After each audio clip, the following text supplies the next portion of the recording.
Suamiku menganggapku babu di rumah. Kugugat cerai dia di acara keluarga.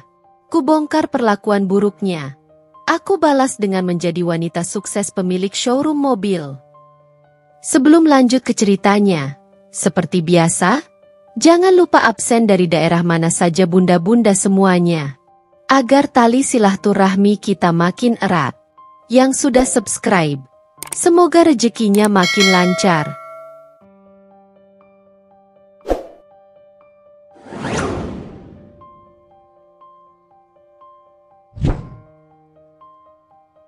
Senja itu selalu menjadi saksi bisu. Warna jingga yang merona di ufuk barat, memudar perlahan digantikan gelapnya malam, selalu mengingatkanku pada janji-janji manis yang terucap di bawahnya. Namaku Risa. Saat itu, aku adalah seorang profesional muda yang sedang menapaki tangga karir di sebuah perusahaan pemasaran multinasional. Kehidupanku teratur, penuh target, dan diwarnai ambisi. Aku mencintai pekerjaanku, hiruk-pikuk Jakarta, dan kebebasan finansial yang kumiliki. Namun, semua itu seolah memudar saat Mas Ardi hadir. Mas Ardi adalah seorang manajer proyek di sebuah perusahaan konstruksi. Pertemuan kami tidak sengaja, di sebuah kafe tempat kami sama-sama menunggu klien. Senyumnya ramah, sorot matanya teduh, dan obrolannya renyah. Dia memancarkan aura dewasa yang menenangkan, jauh berbeda dari pria-pria sebayaku yang masih sibuk dengan pesta dan ambisi pribadi. Mas Ardi berbicara tentang masa depan, tentang keluarga, tentang rumah yang hangat, dan tentang pasangan yang saling mendukung. Kata-katanya menawan hati. Bagiku, dia adalah manifestasi dari semua yang kuinginkan dalam seorang pasangan hidup. Setelah beberapa bulan berpacaran, Mas Ardi melamarku. Di bawah langit senja yang sama, di tepi danau buatan di pinggir kota, ia berlutut dan mengucapkan kata-kata yang mengubah duniaku. Risa, maukah kamu menjadi bagian dari hidupku, membangun istana kita bersama, dan menjadi ibu dari anak-anak kita? Air mataku jatuh. Aku mengangguk tanpa ragu. Saat itu, yang ada di benakku hanyalah kebahagiaan dan gambaran keluarga impian. Beberapa minggu sebelum pernikahan, Mas Ardi mengungkapkan harapannya. Risa, aku ingin kamu fokus pada keluarga setelah kita menikah. Aku ingin istriku yang mengurus rumah, menyiapkan makananku, dan memastikan semuanya beres saat aku pulang. Aku tidak ingin kamu lelah bekerja di luar. Nanti tidak ada waktu untuk mengurus rumah dan anak-anak. Aku terdiam sejenak. Pikiranku berkelana pada karir yang sedang menanjak, pada proyek-proyek besar yang menanti. Tapi kemudian, tatapan tulus Mas Ardi meyakinkanku. Bukankah memang inilah yang selalu kuinginkan? Sebuah keluarga yang utuh, dengan seorang istri yang mendedikasikan diri untuk rumah tangga? Bukankah itu adalah bentuk pengorbanan cinta tertinggi? Dengan berat hati, aku memutuskan untuk mengundurkan diri dari pekerjaanku. Bosku terkejut. Rekan-rekan kerjaku menyayangkan. Risa, kamu sudah sejauh ini. Kenapa harus berhenti? Tapi aku mantap. Bagiku, kebahagiaan Mas Ardi dan impian keluarga kecil kami lebih penting dari segalanya. Aku percaya, dengan menyerahkan karir demi rumah tangga, aku sedang membangun fondasi cinta yang lebih kuat. Aku membayangkan, Mas Ardi akan pulang ke rumah yang selalu bersih dan rapi, makanan lezat selalu tersaji di meja, dan senyumku yang akan menyambutnya. Pernikahan kami berlangsung sederhana namun hikmat. Aku mengenakan kebaya putih, Mas Ardi dengan jas yang serasi. Semua terasa sempurna. Aku yakin, ini adalah awal dari kisah dongeng yang selama ini kudambakan. Aku tidak tahu, senja yang sama itu, yang menjadi saksi bisu janji kami, juga akan menjadi saksi bisu perubahan pahit yang perlahan mengikis semua kebahagiaan yang kini kurasakan. Bulan-bulan pertama pernikahan kami adalah sebuah simfoni kebahagiaan yang sempurna. Setiap pagi, aku terbangun dengan senyum di bibir, penuh semangat untuk memulai hari. Mas Ardi masih sering memujiku. Masakanmu selalu yang terbaik, Risa. Atau, Kamu membuat rumah ini benar-benar terasa seperti surga. Ia akan memelukku erat sepulang kerja, berbagi cerita tentang harinya, dan kami akan menghabiskan malam dengan obrolan ringan atau sekadar menonton film di sofa. Tangannya tak pernah lepas dari tanganku. Aku merasa seperti ratu, mendampingi raja di istana kami. Aku menjalani peranku sebagai ibu rumah tangga dengan sepenuh hati, menikmati setiap detailnya. Mulai dari memilih bahan makanan segar di pasar tradisional, merangkai bunga mawar di vas ruang tamu, hingga memastikan setiap sudut rumah berkilau bersih dan nyaman. Duniaku, yang dulu luas membentang di korporat, kini menyempit dan berputar manis di sekeliling Mas Ardi dan rumah yang kami bangun bersama. Namun, perlahan, ada pergeseran halus yang mulai terasa, seperti irama musik yang berubah kunci. Awalnya, itu hanya hal-hal kecil yang kubiarkan lewat begitu saja.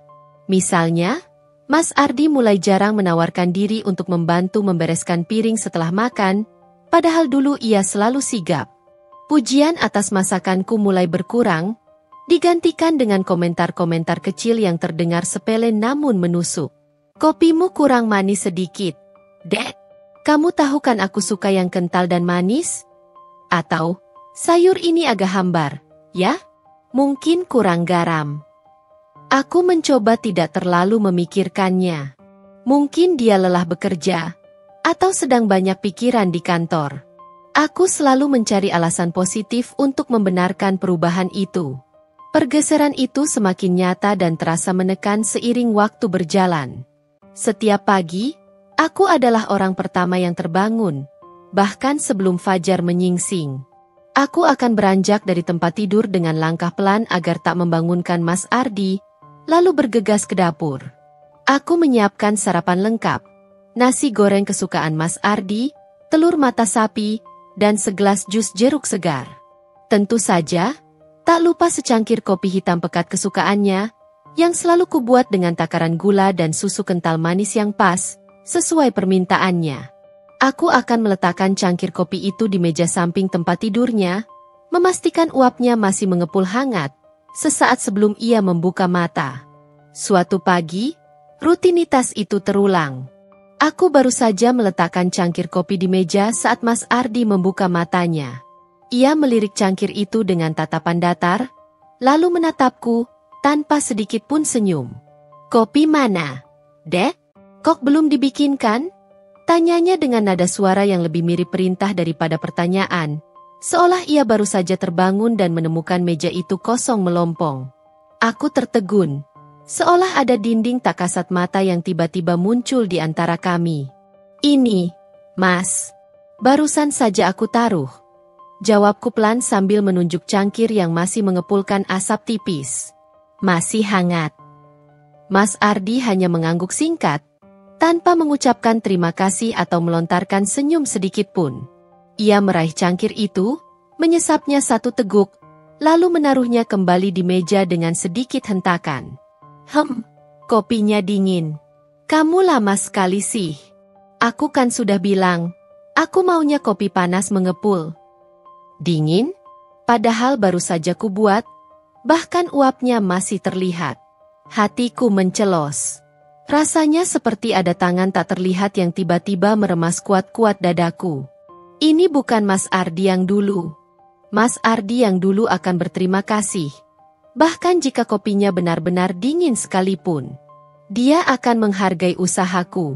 Kejadian kecil namun menusuk itu menjadi titik awal dari serangkaian perlakuan-perlakuan yang semakin sering kurasakan. Aku mulai merasa kehadiranku di rumah ini hanya sebagai penyedia layanan. Bukan istri, apalagi pasangan hidup yang setara. Permintaan-permintaan itu semakin sering dan bernada memerintah. Risa, ambilkan remote TV. Kamu di mana saja sih? Risa, setrika bajuku. Kenapa belum disetrika? Aku ada rapat penting pagi ini. Risa, rumah ini kenapa kotor sekali? Kamu di rumah ngapain saja seharian? Apa gunanya kamu di rumah kalau tidak bisa mengurus ini? Aku mengerjakan semua pekerjaan rumah tangga sendirian. Membersihkan lantai yang luas, memasak 3 kali sehari, mencuci pakaian yang menggunung, menyetrika tumpukan baju kerja Mas Ardi yang tak ada habisnya. Tidak ada bantuan, tidak ada tawaran. Jika aku berani meminta tolong atau sedikit mengeluh lelah, Mas Ardi akan membalasnya dengan kalimat-kalimat yang sama, diucapkan dengan nada meremehkan. Kamu itu kan ibu rumah tangga, Risa, memang tugasmu itu. Apa yang kamu harapkan? Aku juga capek bekerja di luar. Kata-kata itu, yang seharusnya terdengar normal dan sesuai peran, justru terasa seperti stempel panas yang mengikatku pada peran yang ia inginkan. Sebuah peran yang merendahkan, bukan peran yang kubayangkan saat kami berjanji di bawah langit senja. Aroma kopi di pagi hari, yang dulu selalu membawa kehangatan, harapan, dan janji hari yang indah, kini terasa pahit di lidahku.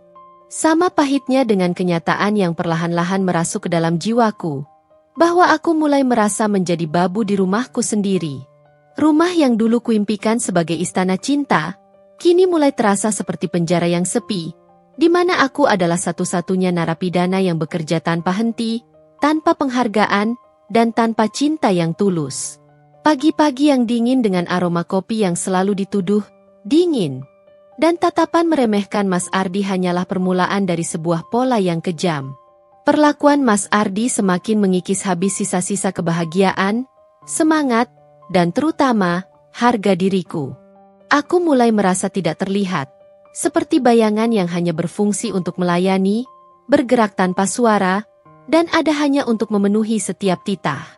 Rutinitas harian yang dulu kulakukan dengan sepenuh cinta dan dedikasi, mulai dari menyiapkan sarapan yang beragam, membersihkan setiap debu di furnitur, mencuci dan menyetrika tumpukan pakaian yang tak ada habisnya, kini terasa seperti rantai baja yang dingin, membelenggu setiap gerak dan nafasku. Aku memasak, mencuci, membersihkan, dan menata rumah tanpa henti, bahkan saat tubuhku terasa remuk. Namun, di mata Mas Ardi, tak ada yang pernah cukup baik, tak ada yang sempurna. Masakanmu kurang rasa, Risa. Apa kamu tidak mencicipinya dulu sebelum menyajikan? Aku sudah bilang aku tidak suka yang hambar seperti ini, keluhnya sambil mendorong piring makan siang dengan kasar. Pakaianku bau apek. Kamu mencucinya pakai apa? Apa aku harus mengajarimu cara mencuci baju yang benar? Bentaknya suatu pagi ketika ia bersiap ke kantor. Rumah ini berantakan sekali. Kamu memang pemalas. Apa gunanya kamu di rumah seharian kalau tidak bisa mengurus ini dengan benar? Desisnya suatu malam saat ia menemukan majalah tergeletak di meja tamu. Setiap komentar itu seperti anak panah beracun yang menembus hatiku, meninggalkan luka yang menganga. Aku mencoba bicara baik-baik, mencoba mengungkapkan perasaanku yang terpendam, berharap ia akan melihat betapa aku terluka. Mas, aku sudah berusaha keras. Aku juga capek. Mas, bisakah kamu sedikit lebih menghargai usahaku? Aku melakukan semua ini sendiri. Namun, responsnya selalu sama, dan semakin membuatku jengah, bahkan muak. Kamu ini terlalu baperan, Risa. Sedikit-sedikit sakit hati, sedikit-sedikit mengeluh. Semua istri juga begitu, itu memang tugasmu. Kamu kan tidak bekerja di luar, tidak punya beban seperti aku yang harus mencari nafkah. Jadi wajar kalau kamu mengurus rumah. Apa yang kamu harapkan? Medali atas pekerjaan rumah tangga? Pikirkan logisnya.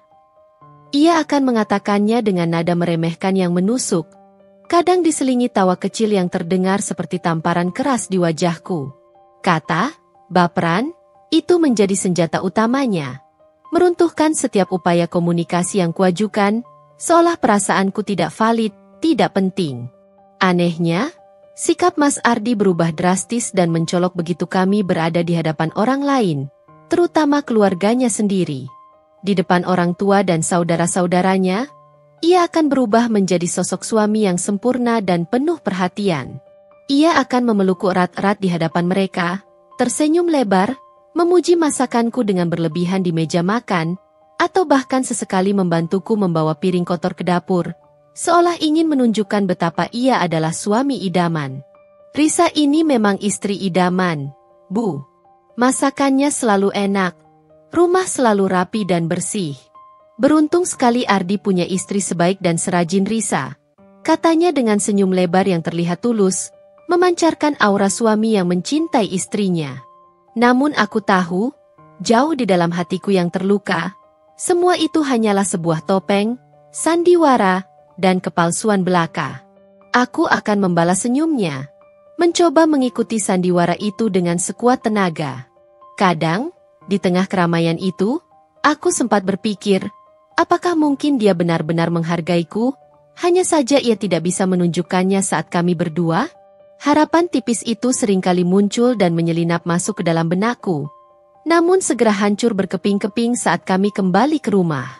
Begitu pintu rumah kami tertutup rapat, topeng itu akan lepas, seolah ia membuangnya begitu saja. Ia kembali menjadi Mas Ardi yang dingin, menuntut, dan meremehkan, bahkan lebih parah dari sebelumnya. Kenapa tadi kamu lama sekali di dapur?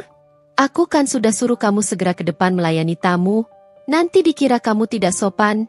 Tegurnya dengan suara berbisik namun tajam. Jangan besar kepala karena dipuji ibu. Kamu kan memang cuma bisa masak dan mengurus rumah.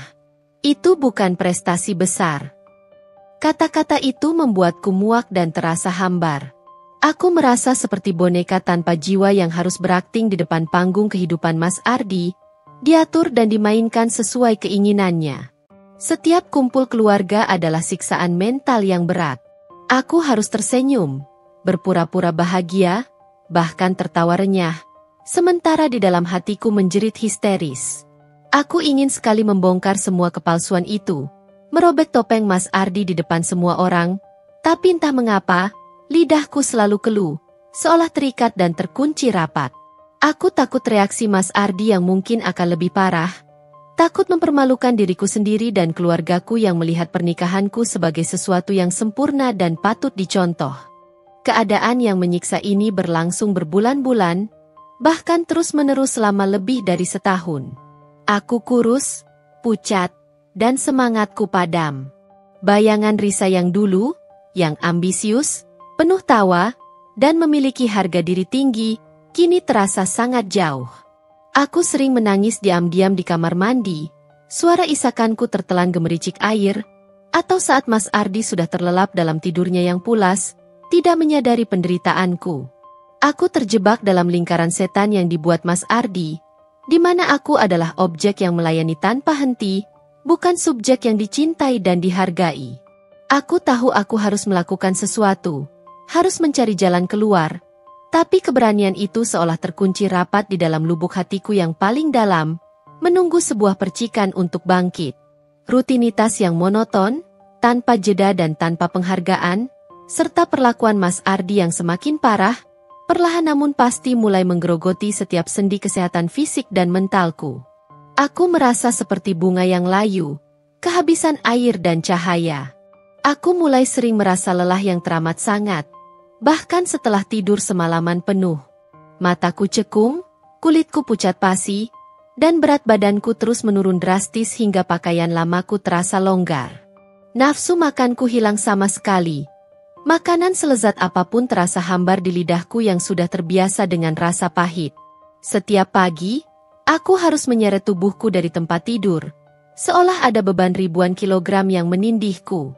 Suatu siang yang terik, saat sedang membersihkan kamar mandi, sebuah tugas yang tak pernah berakhir, kepalaku mendadak pusing berputar-putar. Pandanganku berkunang-kunang, dunia di sekelilingku seolah oleng, dan kakiku terasa lemas tak bertenaga.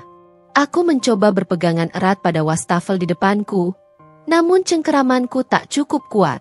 Tubuhku limbung, goyah, dan aku terjatuh ke lantai yang dingin. Kesadaran perlahan menjauh, tenggelam dalam kegelapan. Saat aku tersadar, aku sudah terbaring di sofa ruang tamu. Selimut tipis menutupi tubuhku dan Mas Ardi duduk di sampingku. Tangannya memegang kompres dingin di dahiku. Ada sedikit raut khawatir yang samar di wajahnya. Sekilas aku bisa melihatnya, sebuah kilasan yang memberiku sedikit harapan. "Kamu kenapa, Risa? Tiba-tiba pingsan begini?" tanyanya. Suaranya sedikit lebih lembut dari biasanya, meskipun masih terasa hambar di telingaku. Aku mencoba bangun, Tapi seluruh tubuhku masih terasa sangat lemah dan berdenyut. Aku tidak tahu, Mas. Mungkin cuma kecapean, jawabku lirih. Tenggorokanku terasa kering dan nyeri. Kecapean? Kamu di rumah saja kok bisa kecapean? Nada suaranya berubah dalam sekejap. Kekhawatiran yang tadi terlihat kini menghilang, digantikan oleh ekspresi jengkel dan tidak sabar. Ia menarik kompres dari dahiku dengan gerakan kasar. Itu piring-piring bekas sarapan belum dicuci. Nanti siapa yang cuci kalau bukan kamu? Jangan manja, Risa. Kamu kan tahu aku pulang butuh makan dan rumah yang rapi. Kata-kata itu menghantamku seperti bongkahan es, lebih dingin dari kompres di dahiku. Aku baru saja pingsan. Dan yang pertama kali ia pikirkan adalah pekerjaan rumah tangga yang belum selesai. Bukan kesehatanku, bukan perasaanku yang mungkin trauma. Air mata yang sedari tadi kutahan dengan susah payah akhirnya tumpah, mengalir deras membasahi pelipisku. Aku memalingkan wajah. Tak ingin ia melihat betapa rapuhnya diriku saat itu, betapa hancurnya hatiku. Sejak hari itu, kondisi fisikku semakin menurun drastis. Aku sering mengalami migrain hebat yang membuatku tidak bisa membuka mata, demam ringan yang tak kunjung reda, dan perutku terasa mual setiap kali mencium bau makanan. Aku mencoba mencari alasan untuk pergi ke dokter, berharap ada yang bisa membantuku. Tapi Mas Ardi selalu menunda atau menganggapnya remeh. Tidak perlu ke dokter, Risa, buang-buang uang saja. Paling cuma masuk angin biasa atau kecapean sedikit. Nanti juga sembuh sendiri. Cukup istirahat saja. Istirahat? Bagaimana aku bisa istirahat jika pekerjaan rumah tak pernah ada habisnya dan tuntutannya selalu ada? Pernah suatu malam, demamku mencapai puncaknya. Tubuhku menggigil hebat tak terkendali, dan kepalaku berdenyut tak karuan, seolah ada palu yang memukulinya dari dalam. Bibirku pecah-pecah dan seluruh badanku terasa nyeri. Aku memanggil Mas Ardi yang sedang asyik bermain game di ponselnya di ruang keluarga. Suara game yang bising memenuhi keheningan malam. Mas, aku tidak enak badan sekali. Demamku tinggi sekali, kataku dengan suara bergetar dan parau, nyaris tak terdengar. Ia hanya melirik sekilas ke arahku, tanpa melepaskan pandangannya dari layar ponselnya. Sudah minum obat demam? Sudah, tapi tidak mempan. Mas, aku kedinginan sekali, menggigil terus. Rintihku, berharap setitik belas kasihan. Selimut saja yang tebal, Risa. Apa susahnya? Jangan manja. Aku capek seharian di kantor, Risa. Jangan menambah bebanku dengan keluhanmu itu. Lagi pula, itu piring-piring bekas makan malamku belum dicuci. Nanti siapa yang cuci kalau bukan kamu? Mas Ardi menjawab dengan nada kesal, tanpa empati sedikit pun, kembali fokus pada ponselnya yang mengeluarkan suara efek game yang mengganggu. Air mataku kembali mengalir deras, membasahi bantal yang dingin. Aku meringkuk di bawah selimut tebal, tubuhku menggigil hebat. Sementara di sampingku, di ruangan yang sama, Mas Ardi asyik dengan dunianya sendiri, seolah aku tidak ada. Aku merasa sendirian. Benar-benar sendirian di tengah kehampaan yang menyesakan. Bukan hanya tubuhku yang sakit parah, jiwaku pun merana, terkoyak, dan terasa kosong. Aku menyadari, Mas Ardi bukan lagi sandaranku, bukan lagi tempatku berbagi suka dan duka, apalagi berlindung. Ia adalah sumber penderitaanku, sebuah racun yang perlahan membunuhku. Di malam yang dingin dan panjang itu, dengan tubuh yang demam tinggi dan hati yang hancur berkeping-keping, sebuah keputusan mulai terbentuk dengan jelas di benakku. Sebuah keputusan yang selama ini kutakutkan, yang kubuang jauh-jauh. Namun kini terasa seperti satu-satunya jalan keluar yang bisa menyelamatkanku. Aku tidak bisa terus-menerus hidup seperti ini. Aku harus bebas. Aku harus bangkit. Malam setelah demam tinggi yang merenggut sisa tenagaku itu, aku tidak bisa tidur. Selimut tebal yang membalut tubuhku terasa tidak cukup untuk menghangatkan. Tetapi yang jauh lebih dingin adalah hati Mas Ardi, yang kini terasa sebeku es. Aku berbaring di sampingnya yang terlelap dalam tidur pulas, Napasnya teratur, seolah tak ada beban sedikit pun di pikirannya. Air mata terus mengalir tanpa suara dari sudut mataku, membasahi bantal, mencerminkan kehancuran yang kurasakan. Pikiranku berkelana, melayang kembali ke masa lalu, ke sebuah masa di mana aku adalah Risa yang berbeda. Aku teringat Risa yang dulu, Risa yang penuh ambisi, dengan sorot mata berapi-api yang bersemangat mengejar setiap mimpi. Risa yang percaya diri, yang tidak takut menyuarakan pendapatnya di ruang rapat yang penuh pria, yang tak gentar menghadapi tantangan. Aku ingat betapa aku mencintai hiruk-pikuk kantor, aroma kopi dari mesin espresso di pantry, dan adrenalin saat berhasil mencapai target. Aku melihat kembali email pengunduran diri yang kutulis dengan tangan gemetar, foto-foto perpisahan dengan rekan kerja yang menyayangkan keputusanku, dan senyum bangga orang tuaku saat aku menamatkan kuliah dengan predikat cum laude. Semua itu seolah melintas di benakku seperti film lama yang diputar ulang, adegan demi adegan yang mengoyak hati. Di mana Risa yang itu sekarang?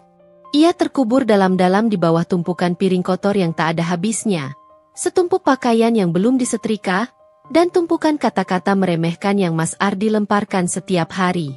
Tiba-tiba, sebuah ide muncul, sebuah percikan yang memicu gelombang di samudra hatiku yang tenang. Sebuah ide yang selama ini kukubur dalam-dalam karena rasa takut, keraguan, dan perasaan tidak berdaya. Bagaimana jika aku kembali bekerja? Pikiran itu terasa asing, seperti bahasa yang sudah lama tidak kudengar, namun sekaligus menghadirkan secercah harapan yang begitu terang, membelah kegelapan yang menyelimutiku. Bisakah aku? Setelah bertahun-tahun tenggelam dalam rutinitas rumah tangga yang monoton dan menekan, apakah aku masih memiliki kemampuan, pengetahuan, dan daya saing untuk kembali ke dunia korporat yang dinamis itu? Apakah ada perusahaan yang mau menerima ibu rumah tangga tanpa pengalaman kerja baru yang relevan? Keesokan paginya, meskipun tubuhku masih terasa lemas dan kepalaku sedikit berdenyut, aku melakukan sesuatu yang sudah lama tidak kulakukan. Sebuah tindakan pemberontakan kecil namun krusial. Aku menyalakan laptop lamaku. Debu tipis menyelimutinya, seolah laptop itu juga ikut terabaikan dan dilupakan, sama sepertiku. Aku membersihkannya perlahan, mengusap setiap debu dengan jari, lalu membuka peramban internet.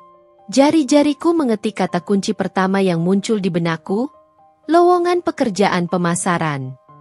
Melihat deretan iklan lowongan yang muncul di layar, jantungku berdegup kencang tak beraturan. Ada rasa takut yang luar biasa, seperti melompat ke jurang yang tidak kuketahui kedalamannya, atau melangkah ke medan perang yang belum kuketahui lawannya.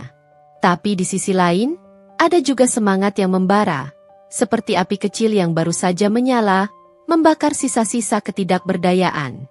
Aku mulai memperbarui curi-culum vitaeku, mengisi setiap kolom dengan detail pengalamanku yang terakhir, dan mencari cara untuk menjelaskan kekosongan panjang di antara pekerjaan terakhirku dan masa kini. Aku membaca kembali buku-buku pemasaran lamaku yang berdebu, mencari tahu tren terbaru di industri, dan bahkan mengikuti beberapa seminar daring gratis yang membahas digital marketing dan branding. Aku tahu, ini bukan jalan yang mudah. Aku harus bersaing dengan para lulusan baru yang lebih segar, lebih bersemangat, dan memiliki pengalaman terbaru. Namun, aku tidak peduli. Aku sengaja melakukan semua ini secara diam-diam, tanpa sepengetahuan Mas Ardi. Aku tahu, jika ia tahu, ia pasti akan menentangnya habis-habisan, bahkan mungkin akan menghalangiku. Untuk apa kamu bekerja lagi, Risa? Aku kan bisa mencukupi semua kebutuhanmu. Kamu mau aku malu punya istri yang bekerja di luar? Nanti apa kata orang? Aku bisa membayangkan setiap kalimat tajam yang akan keluar dari mulutnya, setiap ekspresi meremehkan yang akan ia tunjukkan. Aku tidak mau memberinya kesempatan untuk menghancurkan harapan baru ini. Malam itu, saat Mas Ardi sudah terlelap dalam tidurnya yang nyenyak, aku duduk di meja kerja kecil di sudut kamar tidur kami, menatap layar laptop yang menampilkan puluhan lowongan pekerjaan, masing-masing seperti pintu menuju kehidupan baru. Ada rasa takut yang besar. Ya, aku tidak bisa membohongi diri sendiri. Tapi ada juga sebuah keyakinan yang kuat, Sebuah tekad yang tak tergoyahkan. Aku tidak bisa terus-menerus terkurung dalam sangkar emas yang sesak ini. Aku harus terbang, harus mencari udara segar, dan harus menemukan kembali diriku yang hilang. Secercah cahaya kecil dari jendela masa laluku ini terasa seperti sebuah panggilan. Sebuah awal dari jalan yang baru dan penuh ketidakpastian, namun juga penuh janji. Dengan semangat yang membara namun juga diselimuti kecemasan yang dingin, aku mulai melangkah maju, mengirimkan lamaran kerja satu persatu. Setiap malam, setelah Mas Ardi terlelap dalam tidurnya yang pulas, seolah tak peduli dengan dunia di luar bantalnya, aku akan duduk di depan laptop, jari-jariku menari di atas keyboard, mengetik surat lamaran yang berbeda dan menyesuaikannya untuk setiap posisi yang kurasa cocok. Aku mencoba berbagai jalur, mulai dari platform daring ternama yang ramai pengunjung, hingga mengaktifkan kembali koneksi-koneksi lama yang pernah kupunya saat masih bekerja dulu. Namun, balasan yang kudapat tak seindah dan secepat harapanku. Minggu pertama berlalu, tak ada satupun panggilan wawancara yang mampir ke kotak masuk emailku. Minggu kedua menyusul, masih nihil, hanya keheningan yang menyesakan. Memasuki minggu ketiga, satu persatu email penolakan mulai berdatangan, seperti tetesan hujan dingin di tengah badai. Terima kasih atas lamaran Anda. Namun saat ini posisi tersebut telah terisi oleh kandidat lain yang lebih sesuai. Atau, kami mencari kandidat dengan pengalaman lebih relevan di bidang ini. Setiap email itu terasa seperti tamparan dingin di wajah, mengikis sedikit demi sedikit harapan yang baru saja tumbuh. Bisikan-bisikan keraguan yang selama ini kutahan, kini mulai menghantuiku dengan gencar. Apa gunanya semua ini, Risa? Kamu sudah terlalu lama di rumah. Pengalamanmu sudah tidak relevan. Tidak ada yang mau menerimamu. Mas Ardi benar. Kamu memang hanya cocok mengurus rumah. Untuk apa kamu bekerja keras di luar sana jika memang itu takdirmu? Suara-suara itu berdengung di kepalaku, mencoba meruntuhkan tekadku. Tekanan mental semakin berat dan terasa tak tertahankan. Di siang hari, aku harus tetap berperan sebagai istri yang patuh dan rajin, mengerjakan semua pekerjaan rumah tangga dengan senyum palsu yang terasa kaku di bibir. Aku mencuci, memasak, membersihkan, menyetrika, seolah tak ada beban lain di pundakku. Malam harinya, aku harus menghadapi kenyataan pahit bahwa upayaku untuk bangkit seolah sia-sia belaka, seperti mengejar fata morgana di gurun pasir. Aku merasa terjebak di antara dua dunia. Dunia nyata yang penuh tuntutan tak berujung dan dunia maya yang penuh penolakan yang menyakitkan. Mas Ardi, di sisi lain, tampak semakin nyaman dengan keadaanku yang diam dan patuh. Ia semakin sering pulang larut malam, terkadang dengan aroma parfum wanita yang samar-samar tercium di kerah bajunya. Aku mencoba mengabaikannya, tapi aroma itu menusuk hidung dan hatiku. Ketika kutanya dengan hati-hati, "Mas, kenapa pulang larut sekali? Ada masalah di kantor?" Ia hanya menjawab dengan nada malas, "Aku ada rapat penting, Risa. Jangan berprasangka buruk. Kamu itu terlalu curiga." Aku ingin sekali percaya pada kata-katanya, tapi naluriku berteriak lain, sebuah sinyal bahaya yang tak bisa kuabaikan. Kecurigaan itu menambah beban berat di pundakku, membuatku semakin tertekan dan terbebani. Namun, aku tidak punya energi lebih untuk mempertanyakannya lebih jauh atau mencari tahu kebenarannya. Aku terlalu lelah, terlalu sibuk berjuang dengan diriku sendiri dan harapan baruku. Pernah suatu kali, ponselku berdering nyaring saat aku sedang menyiapkan sarapan di dapur.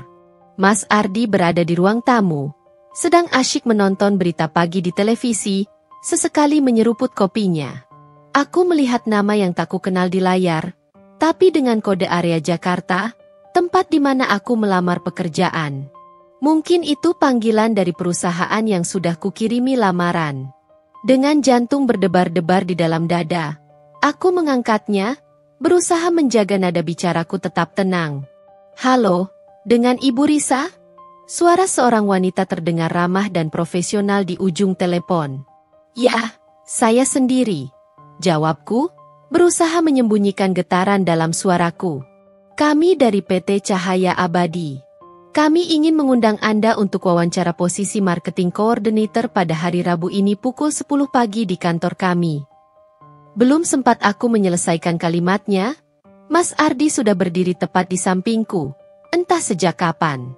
Matanya menyipit, menatapku dengan tatapan curiga dan tidak suka. Siapa itu? Kenapa kamu telepon-telepon pagi-pagi? Dengan siapa kamu bicara? Tanyanya dengan nada menuntut yang keras, membuatku terlonjak kaget. Refleks, aku langsung mematikan sambungan telepon. Wajahku memanas. Bukan siapa-siapa. Mas, mungkin salah sambung. Dustaku, hatiku mencelos. Padahal itu adalah panggilan yang sangat kutunggu-tunggu. Mas Ardi menatapku tajam, seolah mencoba menembus pikiranku. Jangan aneh-aneh. Risa, kamu itu sudah jadi istriku. Fokusmu di rumah. Aku tidak suka kamu terlalu banyak berhubungan dengan dunia luar yang tidak jelas. Ia mengakhiri kalimatnya dengan nada dingin, lalu kembali ke ruang tamu. Kata-kata itu membuatku tercekat. Napas terasa tertahan di kerongkongan. Harapan yang baru saja mekar layu seketika. Aku hanya bisa mengangguk. Hati ini terasa remuk redam. Aku tahu, jika aku ingin terus berusaha, aku harus melakukannya dengan lebih hati-hati, bahkan dalam kerahasiaan penuh. Panggilan wawancara yang tak sempat kulanjutkan itu menjadi secercah harapan yang harus kusimpan rapat-rapat. Sebuah rahasia yang hanya aku dan laptopku yang tahu. Aku kembali pada rutinitasku mencari lowongan dan mengirimkan lamaran, tapi kini dengan lebih banyak kehati-hatian, bahkan ketakutan. Aku tahu ini akan menjadi pertarungan yang panjang dan melelahkan, bukan hanya melawan penolakan dari luar, tapi juga melawan bisikan keraguan yang terus-menerus berusaha meruntuhkan semangatku dari dalam, dan bayangan kecurigaan Mas Ardi yang semakin menghantuiku. Penolakan demi penolakan yang berulang dari berbagai perusahaan, serta tatapan tajam Mas Ardi yang semakin curiga dan penuh tuntutan, memang sempat membuatku terpuruk dalam jurang keputusasaan yang dalam. Namun, ada satu hal fundamental yang tak bisa mereka ambil dariku. Tekad yang membara di dalam hati, sebuah percikan api yang menolak untuk padam. Aku tidak bisa menyerah begitu saja. Setiap malam, setelah Mas Ardi terlelap dalam tidurnya yang nyenyak, seolah tak peduli dengan gundah gulana yang kurasakan, aku mengubah strategiku. Aku tidak lagi hanya sekadar mengirimkan lamaran kerja secara membabi buta. Aku mulai aktif mengikuti berbagai webinar gratis tentang digital marketing, e-commerce, dan tren terbaru dalam penjualan daring.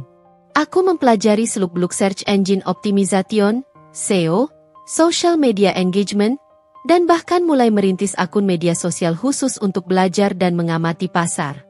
Aku tahu, jika ingin kembali ke dunia kerja yang dinamis ini, aku harus menunjukkan bahwa aku relevan, memiliki pengetahuan baru, dan tidak tertinggal zaman.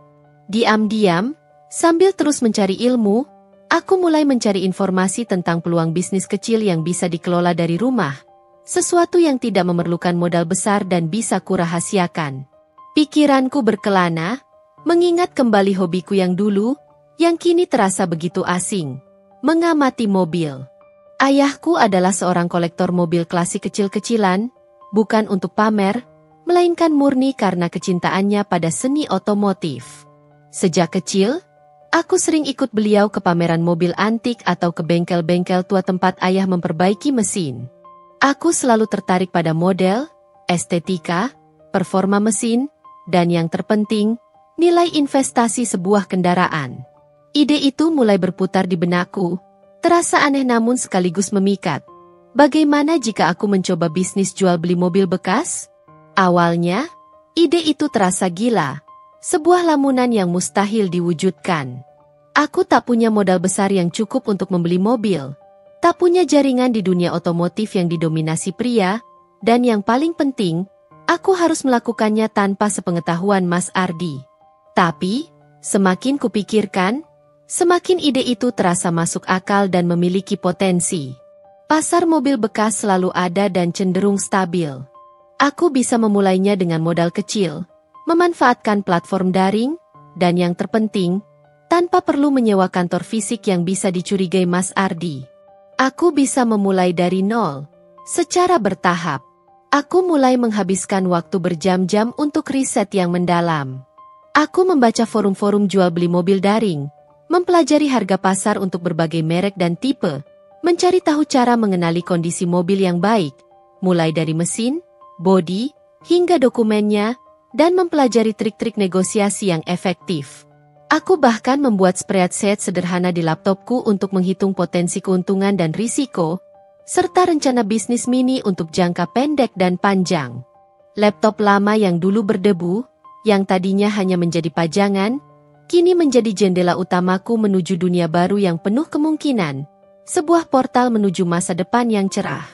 Di balik layar monitor yang memancarkan cahaya redup di kegelapan malam, saat semua orang terlelap, mimpi baru itu terlahir kembali, tumbuh dari reruntuhan impian lamaku. Aku menyadari, inilah jalanku untuk bangkit. Bukan sekadar mencari pekerjaan yang akan membuatku kembali menjadi karyawan bagi orang lain, melainkan membangun sesuatu yang bisa kusebut milikku sendiri, sebuah kemandirian yang tidak bisa diintervensi siapapun. Sesuatu yang akan memberiku kendali penuh atas hidupku, yang tidak bisa diambil siapapun. Termasuk Mas Ardi yang kini semakin menunjukkan sifat aslinya. Aku ingin membuktikan bahwa aku tidak hanya bisa mengurus rumah, tetapi juga bisa berprestasi di luar sana. Tentu saja, semua ini tidak mudah. Ada rasa takut yang luar biasa, rasa takut akan kegagalan, rasa takut akan pengkhianatan yang mungkin Mas Ardi lakukan, dan yang paling besar, rasa takut jika Mas Ardi akhirnya tahu tentang rencanaku ini. Bagaimana jika semua usahaku sia-sia? Bagaimana jika ia menghalangiku? Tapi ketakutan itu perlahan-lahan kalah oleh rasa putus asa yang lebih besar, karena terus-menerus terpuruk dan tak berdaya. Aku memutuskan untuk mengambil langkah pertama, sekecil apapun itu. Aku mulai menabung diam-diam dari uang belanja yang diberikan Mas Ardi, menyisihkan sedikit demi sedikit dengan hati-hati. Aku tahu, ini akan menjadi proses yang sangat panjang, penuh rintangan, dan mungkin membutuhkan waktu bertahun-tahun. Namun, untuk pertama kalinya setelah sekian lama, aku merasa memiliki arah dan tujuan yang jelas. Ada secercah harapan yang membimbing langkahku, memberiku kekuatan untuk terus berjuang dalam keheningan dan kerahasiaan malam. Aku mulai percaya bahwa aku bisa. Dengan ide bisnis jual beli mobil bekas yang sudah bulat di benakku, langkah selanjutnya adalah menerjemahkannya menjadi tindakan nyata. Aku tahu betul, modal adalah kendala terbesar yang membentang di depanku seperti tembok raksasa. Tabunganku dari uang belanja yang kusisihkan memang ada, tapi jumlahnya tak seberapa, jauh dari cukup untuk membeli satu unit mobil bekas yang layak dijual. Aku perlu mencari cara lain, sebuah solusi yang tak akan tercium oleh Mas Ardi. Otakku berputar keras, mencoba mengingat kembali setiap pelajaran pemasaran di bangku kuliah dan setiap koneksi lama yang mungkin bisa membantu. Suatu sore yang terasa panjang, saat Mas Ardi sedang pergi, entah kemana, aku memberanikan diri. Tanganku gemetar saat menekan nomor telepon Raya, sahabat lamaku dari masa kuliah. Raya adalah tipe wanita mandiri dan cerdas, yang kini sukses besar sebagai manajer di sebuah bank swasta ternama. Aku menjelaskan secara singkat keadaanku, tentu saja tanpa detail perlakuan buruk Mas Ardi yang memilukan. Aku hanya mengatakan aku ingin memulai sesuatu yang baru dalam hidupku, butuh modal awal, dan butuh dukungan moral. Raya, dengan kepekaan naluriahnya yang tajam, bisa merasakan ada sesuatu yang tidak beres dari nada suaraku yang bergetar. "Risa, kamu kenapa? Ada yang disembunyikan? Kenapa suaramu seperti itu?" Tanyanya lembut, nadanya penuh perhatian. Aku hanya bisa terdiam sesaat, menahan napas. "Nanti aku ceritakan semuanya." "Ya, aku janji. Tapi bisakah kamu bantu aku dulu untuk yang satu ini? Aku butuh modal awal untuk memulai bisnis kecil-kecilan. Aku janakan sebagai pinjaman, akan aku kembalikan nanti." Raya tidak banyak bertanya lagi. Ia langsung menangkap maksudku. Ia percaya padaku, percaya pada kemampuanku. "Oke, berapa yang kamu butuhkan? Sebutkan saja." Tapi ini pinjaman, ya, bukan hadiah. Aku percaya kamu bisa mengembalikannya. Jawabnya, suaranya mantap dan penuh keyakinan. Hatiku terasa terenyuh. Di tengah kesendirian dan penderitaanku, masih ada teman yang tulus peduli dan mau mengulurkan tangan tanpa syarat. Dengan modal awal dari Raya, yang segera ia transfer ke rekeningku, aku mulai mencari mobil bekas pertama. Aku tidak berani pergi ke showroom besar atau tempat lelang mobil yang ramai. Risiko bertemu Mas Ardi atau kenalannya terlalu tinggi. Sebagai gantinya, aku mencari di grup-grup jual beli daring dan forum otomotif tersembunyi. Aku mencari mobil dengan harga miring, yang kondisinya perlu sedikit perbaikan kosmetik di bodi atau interiornya. Tapi mesinnya masih bagus dan surat-suratnya lengkap. Tujuanku adalah membeli dengan harga murah, memperbaiki sedikit, mempercantik tampilannya, lalu menjualnya kembali dengan keuntungan yang lumayan. Aku tahu, langkah pertama ini harus sempurna. Setelah berminggu-minggu membandingkan berbagai penawaran, menawar harga, dan melakukan riset mendalam, akhirnya aku menemukan sebuah Toyota Yaris tahun 2010 berwarna perak. Kondisinya lumayan baik, hanya ada sedikit lecet di bodi dan interior yang butuh pembersihan menyeluruh. Harganya pun masuk akal, sesuai dengan modal terbatas yang kumiliki. Aku bernegosiasi melalui telepon dengan pemiliknya, seorang bapak-bapak yang sudah pensiun dan terdengar sangat baik. Kini datang masalah besar berikutnya. Bagaimana cara melihat mobil itu tanpa diketahui Mas Ardi? Aku tidak mungkin pergi sendiri atau membawa Mas Ardi. Untungnya, aku teringat pada Pak Budi, mantan sopir di kantorku dulu, yang kini sudah pensiun dan sering menerima pekerjaan sampingan untuk menambah penghasilan. Aku menghubunginya, dan ia sangat antusias saat aku menjelaskan bahwa aku akan memulai bisnis jual beli mobil dan butuh seseorang yang bisa mengecek kondisi mesin dengan profesional. Pak Budi bahkan memberiku banyak tips berguna tentang apa yang harus diperhatikan saat membeli mobil bekas. Dengan dalih, pergi belanja bulanan, yang lebih lama dari biasanya, aku pergi bersama Pak Budi untuk melihat Yaris itu di sebuah lokasi yang jauh dari rumah.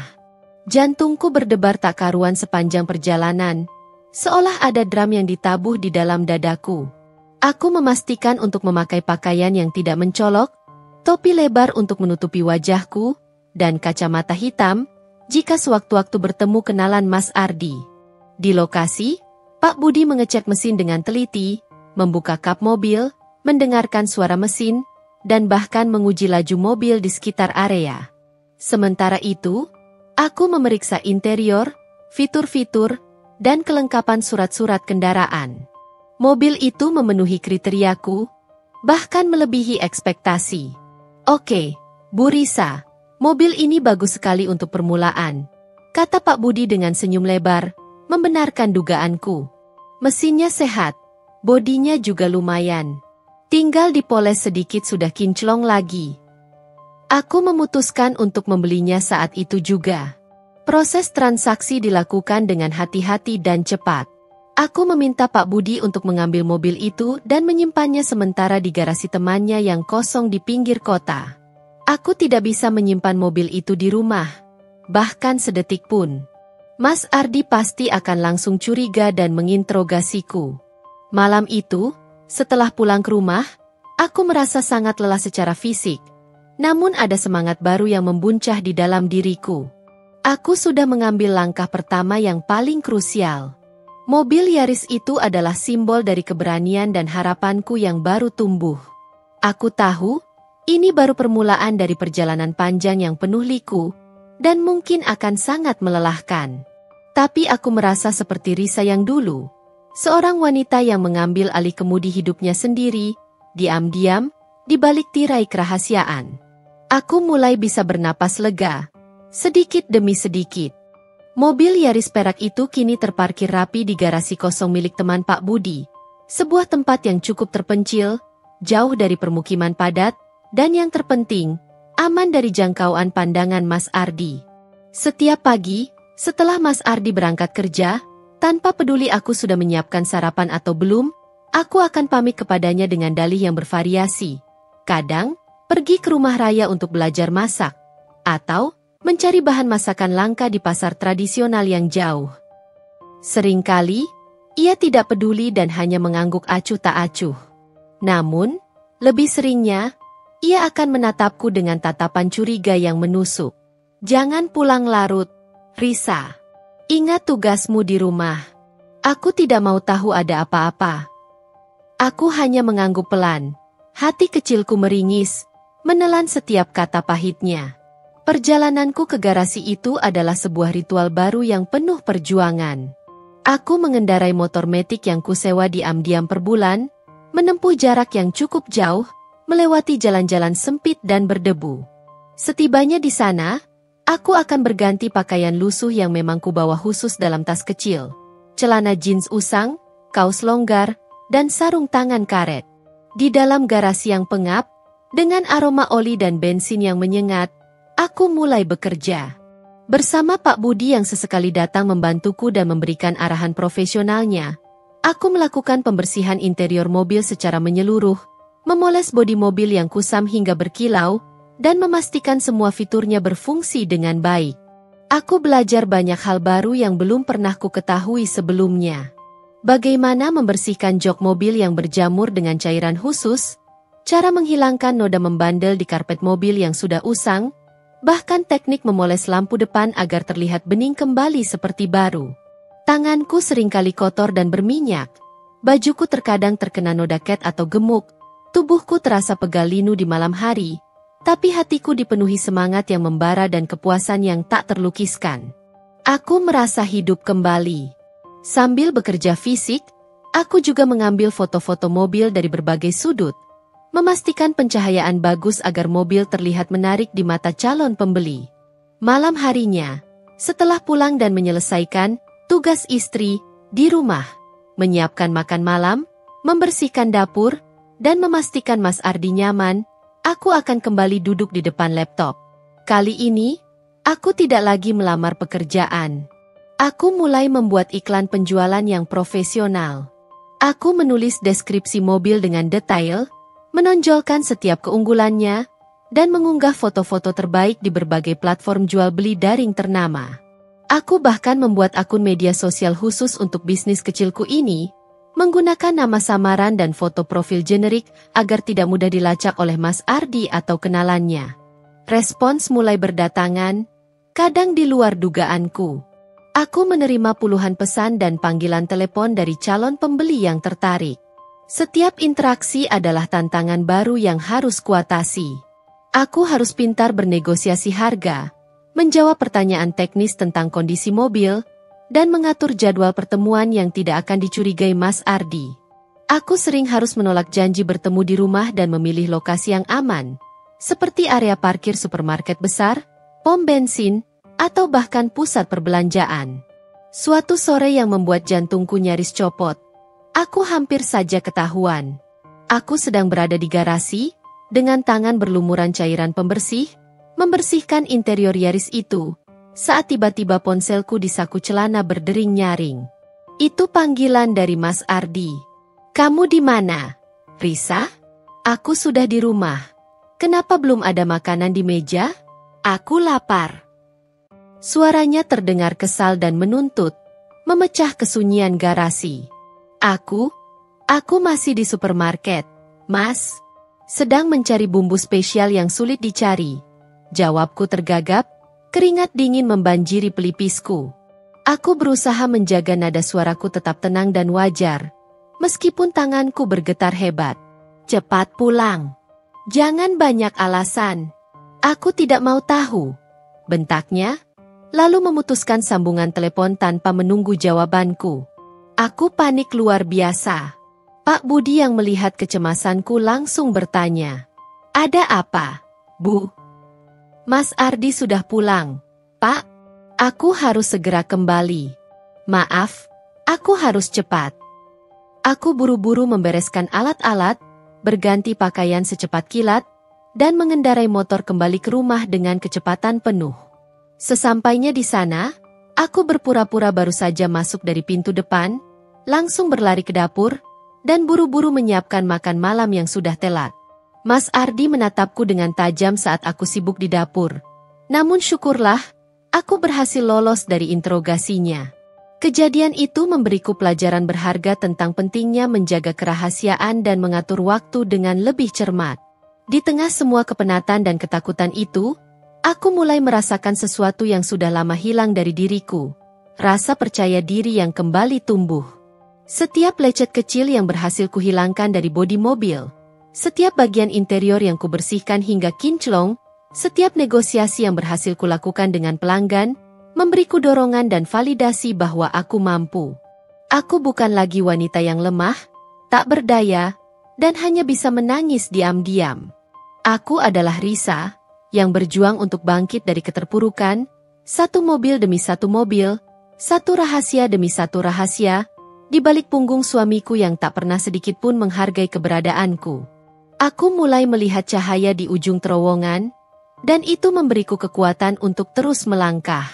Setelah hampir sebulan penuh aku berkutat di garasi, membersihkan dan memoles mobil, serta menghabiskan malam di depan laptop untuk menyusun iklan, akhirnya datanglah hari yang paling mendebarkan, momen pembeli pertama. Seorang pria paruh-baya yang tampak profesional dan tenang, Pak Hendra, menghubungi melalui telepon untuk melihat Toyota Yaris yang kuiklankan. Aku mengatur pertemuan dengannya di area parkir supermarket besar yang ramai pada siang hari, sebuah lokasi yang strategis dan cukup aman dari pantauan Mas Ardi. Aku datang ditemani oleh Pak Budi, yang berperan sebagai mekaniku, siap memberikan second opinion profesional. Jantungku berdebar tak karuan di dalam dada. Berpacu seperti kuda balap, aku berusaha mati-matian menyembunyikan kegugupan di balik senyum ramah yang kupaksakan. Pak Hendra memeriksa mobil dengan sangat teliti, jauh melebihi dugaanku. Ia membuka kap mesin, memeriksa setiap detail dengan senter kecil, menyalakan mesin dan mendengarkan suaranya dengan saksama, bahkan meminta untuk melakukan test drive di sekitar area parkir. Aku mengizinkannya, tentu saja, dengan Pak Budi duduk di kursi penumpang depan, mengawasi dan memberikan komentar teknis seperlunya. Selama test drive, aku menjelaskan semua fitur mobil, riwayat perawatannya yang lengkap, dan meyakinkan Pak Hendra bahwa mobil ini adalah pilihan yang tepat untuk kebutuhannya sehari-hari. Aku menggunakan semua kemampuan persuasif dan teknik presentasi yang dulu kupelajari di kelas pemasaran, berbicara dengan percaya diri dan lugas. Setelah test drive selesai dan Pak Hendra kembali memarkir mobil, ia mengangguk-angguk kecil, wajahnya menunjukkan ekspresi mempertimbangkan. Mobilnya lumayan bagus, Bu. Mesinnya halus, cuma bodi ada sedikit lecet wajar. Tapi harganya terlalu tinggi untuk mobil tahun segitu, ya? Ini dia, momen negosiasi yang sudah kutunggu-tunggu dan kupersiapkan matang-matang. Aku sudah melakukan riset harga pasaran mobil serupa dan aku tahu aku punya ruang untuk bergerak.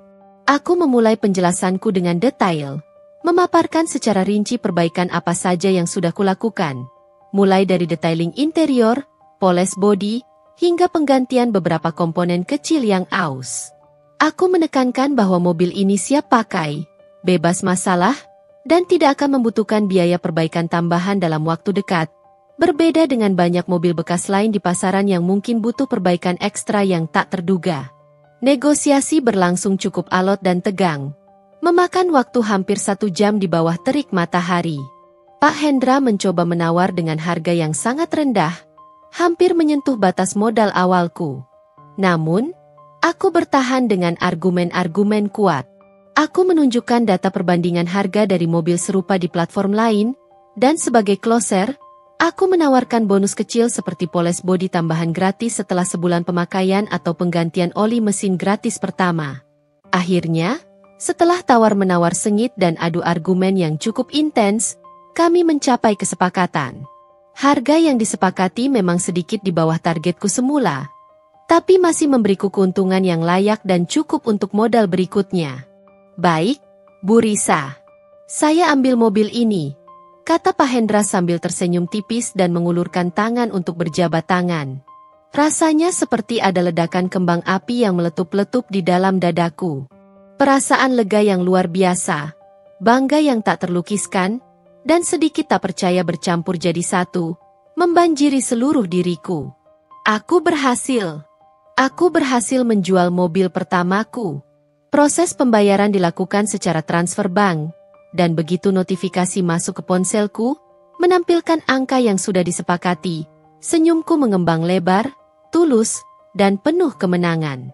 Aku menyerahkan kunci dan surat-surat kendaraan kepada Pak Hendra, mengucapkan terima kasih berkali-kali atas kepercayaannya. Setelah Pak Hendra pergi dengan mobil barunya, aku memeluk Pak Budi erat-erat.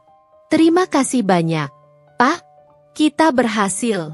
Ini semua berkat bantuan Bapak. Pak Budi tertawa renyah, menepuk pundakku.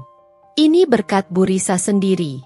Semangat dan kerja keras Bu Risa yang luar biasa. Saya hanya membantu sedikit. Aku segera pulang ke rumah, hati riang gembira dan langkah terasa ringan. Sepanjang perjalanan, aku membayangkan bagaimana aku akan menggunakan keuntungan ini untuk membeli mobil kedua, lalu ketiga, dan seterusnya. Mimpi itu terasa semakin nyata, semakin dekat dalam genggaman. Malam itu, di kamar, aku membuka buku catatan kecilku yang selama ini kusimpan rahasia. Dengan pulpen, aku mencatat keuntungan yang kudapat dari penjualan Yaris. Angka itu tidak fantastis, belum bisa membeli rumah atau mobil mewah, tapi bagiku, itu adalah bukti nyata dari kemampuanku, validasi dari setiap tetes keringat dan air mata yang kukeluarkan. Ini bukan lagi sekadar impian atau rencana belaka. Ini adalah sebuah bisnis yang berjalan, yang kubangun dengan tanganku sendiri. Ini adalah langkah pertamaku menuju kemandirian finansial dan kebebasan yang selama ini kuinginkan. Mas Ardi pulang seperti biasa, dengan wajah datar dan tanpa sapaan, langsung menuju TV atau ponselnya. Ia tak tahu bahwa di balik senyum lelahku, ada sebuah kemenangan kecil yang baru saja kuraih. Kemenangan yang diam-diam, namun akan mengubah seluruh hidupku, sepotong demi sepotong. Keuntungan pertama dari penjualan Yaris memberiku suntikan semangat yang luar biasa. Aku tahu ini hanyalah permulaan. Namun kebahagiaan itu melampaui rasa lelah dan takut yang terus menghantuiku. Dengan modal yang sedikit bertambah, aku mulai mencari mobil kedua, lalu ketiga. Prosesnya berulang. Mencari mobil bekas di platform daring, mengajak Pak Budi untuk inspeksi rahasia, membeli, merawat, memoles, memotret, lalu mengiklankannya. Setiap mobil yang berhasil terjual memberiku kepercayaan diri baru. Aku menjadi lebih lihai dalam bernegosiasi, lebih cepat dalam mengenali kondisi mobil, dan lebih mahir dalam menciptakan iklan yang menarik perhatian. Aku belajar mengelola keuangan kecilku sendiri, menyisihkan sebagian keuntungan untuk modal, sebagian untuk biaya operasional, dan sebagian kecil untuk diriku sendiri sebagai gaji. Uang ini, yang kuperoleh dengan keringat dan kerja kerasku sendiri, terasa jauh lebih berharga daripada uang belanja yang dulu kuterima dari Mas Ardi. Aku mulai berani bermimpi lebih besar. Dari mobil kelas menengah, aku mulai melirik mobil-mobil di segmen yang lebih tinggi, yang menjanjikan keuntungan lebih besar. Tentu saja, ini berarti risiko yang lebih besar pula, dan tuntutan waktu serta tenaga yang semakin banyak. Aku harus lebih sering ke garasi, lebih sering bertemu dengan calon pembeli, dan lebih sering memutar otak untuk menyembunyikan semua aktivitas ini dari Mas Ardi. Tekanan untuk menjaga rahasia semakin intens. Jadwalku sangat padat. Pagi hingga siang aku berperan sebagai ibu rumah tangga yang sempurna, menyiapkan segala kebutuhan Mas Ardi. Siang hingga sore adalah waktuku di garasi, menjelma menjadi penjual mobil. Malam harinya, aku kembali ke peran istri, membersihkan rumah dan menyiapkan makan malam. Lalu setelah Mas Ardi tidur, aku akan kembali ke laptopku untuk urusan bisnis. Tidurku semakin berkurang, tubuhku semakin lelah, tapi semangatku tak pernah padam. Mas Ardi sendiri, di sisi lain, mulai menunjukkan gelagat yang semakin mencurigakan. Pulang larut malamnya semakin sering. Kadang ia akan meneleponku berkali-kali di sore hari, menanyakan di mana aku, dengan siapa, dan sedang apa. "Kamu di mana, Risa? Kenapa lama sekali di rumah ibu? Apa yang kalian bicarakan?" Tanyanya suatu hari dengan nada menuntut. Aku sudah pulang. Mas, ini sedang di dapur. Jawabku cepat, padahal aku baru saja memarkir motor sewaan di gang belakang rumah. Kecurigaannya memuncak suatu malam saat ia menemukan tumpukan majalah otomotif di bawah tempat tidurku, yang sengaja kubaca untuk riset. Ini majalah apa? Risa? Sejak kapan kamu tertarik dengan mobil-mobil begini? Tanyanya. Suaranya dingin dan tatapannya tajam. Aku tergagap. Oh, itu majalah lama, Mas. Punya ayahku yang ketinggalan waktu kemari. Aku iseng-iseng baca saja. Dustaku, mencoba terdengar tenang. Mas Ardi tidak berkata apa-apa lagi. Tapi sorot matanya jelas menunjukkan bahwa ia tidak percaya sepenuhnya. Ia hanya meletakkan majalah itu kembali dengan kasar, lalu pergi meninggalkan kamar. Aku tahu, ia semakin curiga. Bayang-bayang kebenaran yang akan terungkap semakin nyata, dan aku harus lebih berhati-hati lagi. Namun, aku juga tahu, aku tidak bisa berhenti sekarang. Rantai keberhasilan kecil ini, seutas demi seutas, sudah terlalu kuat untuk dilepaskan. Aku sedang membangun masa depanku, dan aku tidak akan membiarkan siapapun menghancurkannya. Peningkatan kewaspadaanku terhadap Mas Ardi ternyata tidak sia-sia, melainkan sebuah pertanda yang nyata.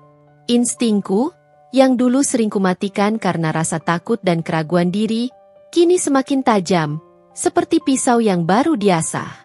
Kecurigaan yang selama ini kuhiraukan, berusaha kubuang jauh-jauh karena tidak ingin memperkeruh suasana. Perlahan mulai menampakkan wujud aslinya yang menjijikkan. Bau parfum wanita asing yang samar namun konsisten tercium di kemejanya, kebiasaan pulang larut malam yang semakin sering tanpa alasan yang jelas, dan tatapan defensifnya setiap kali aku mencoba bertanya tentang kegiatannya.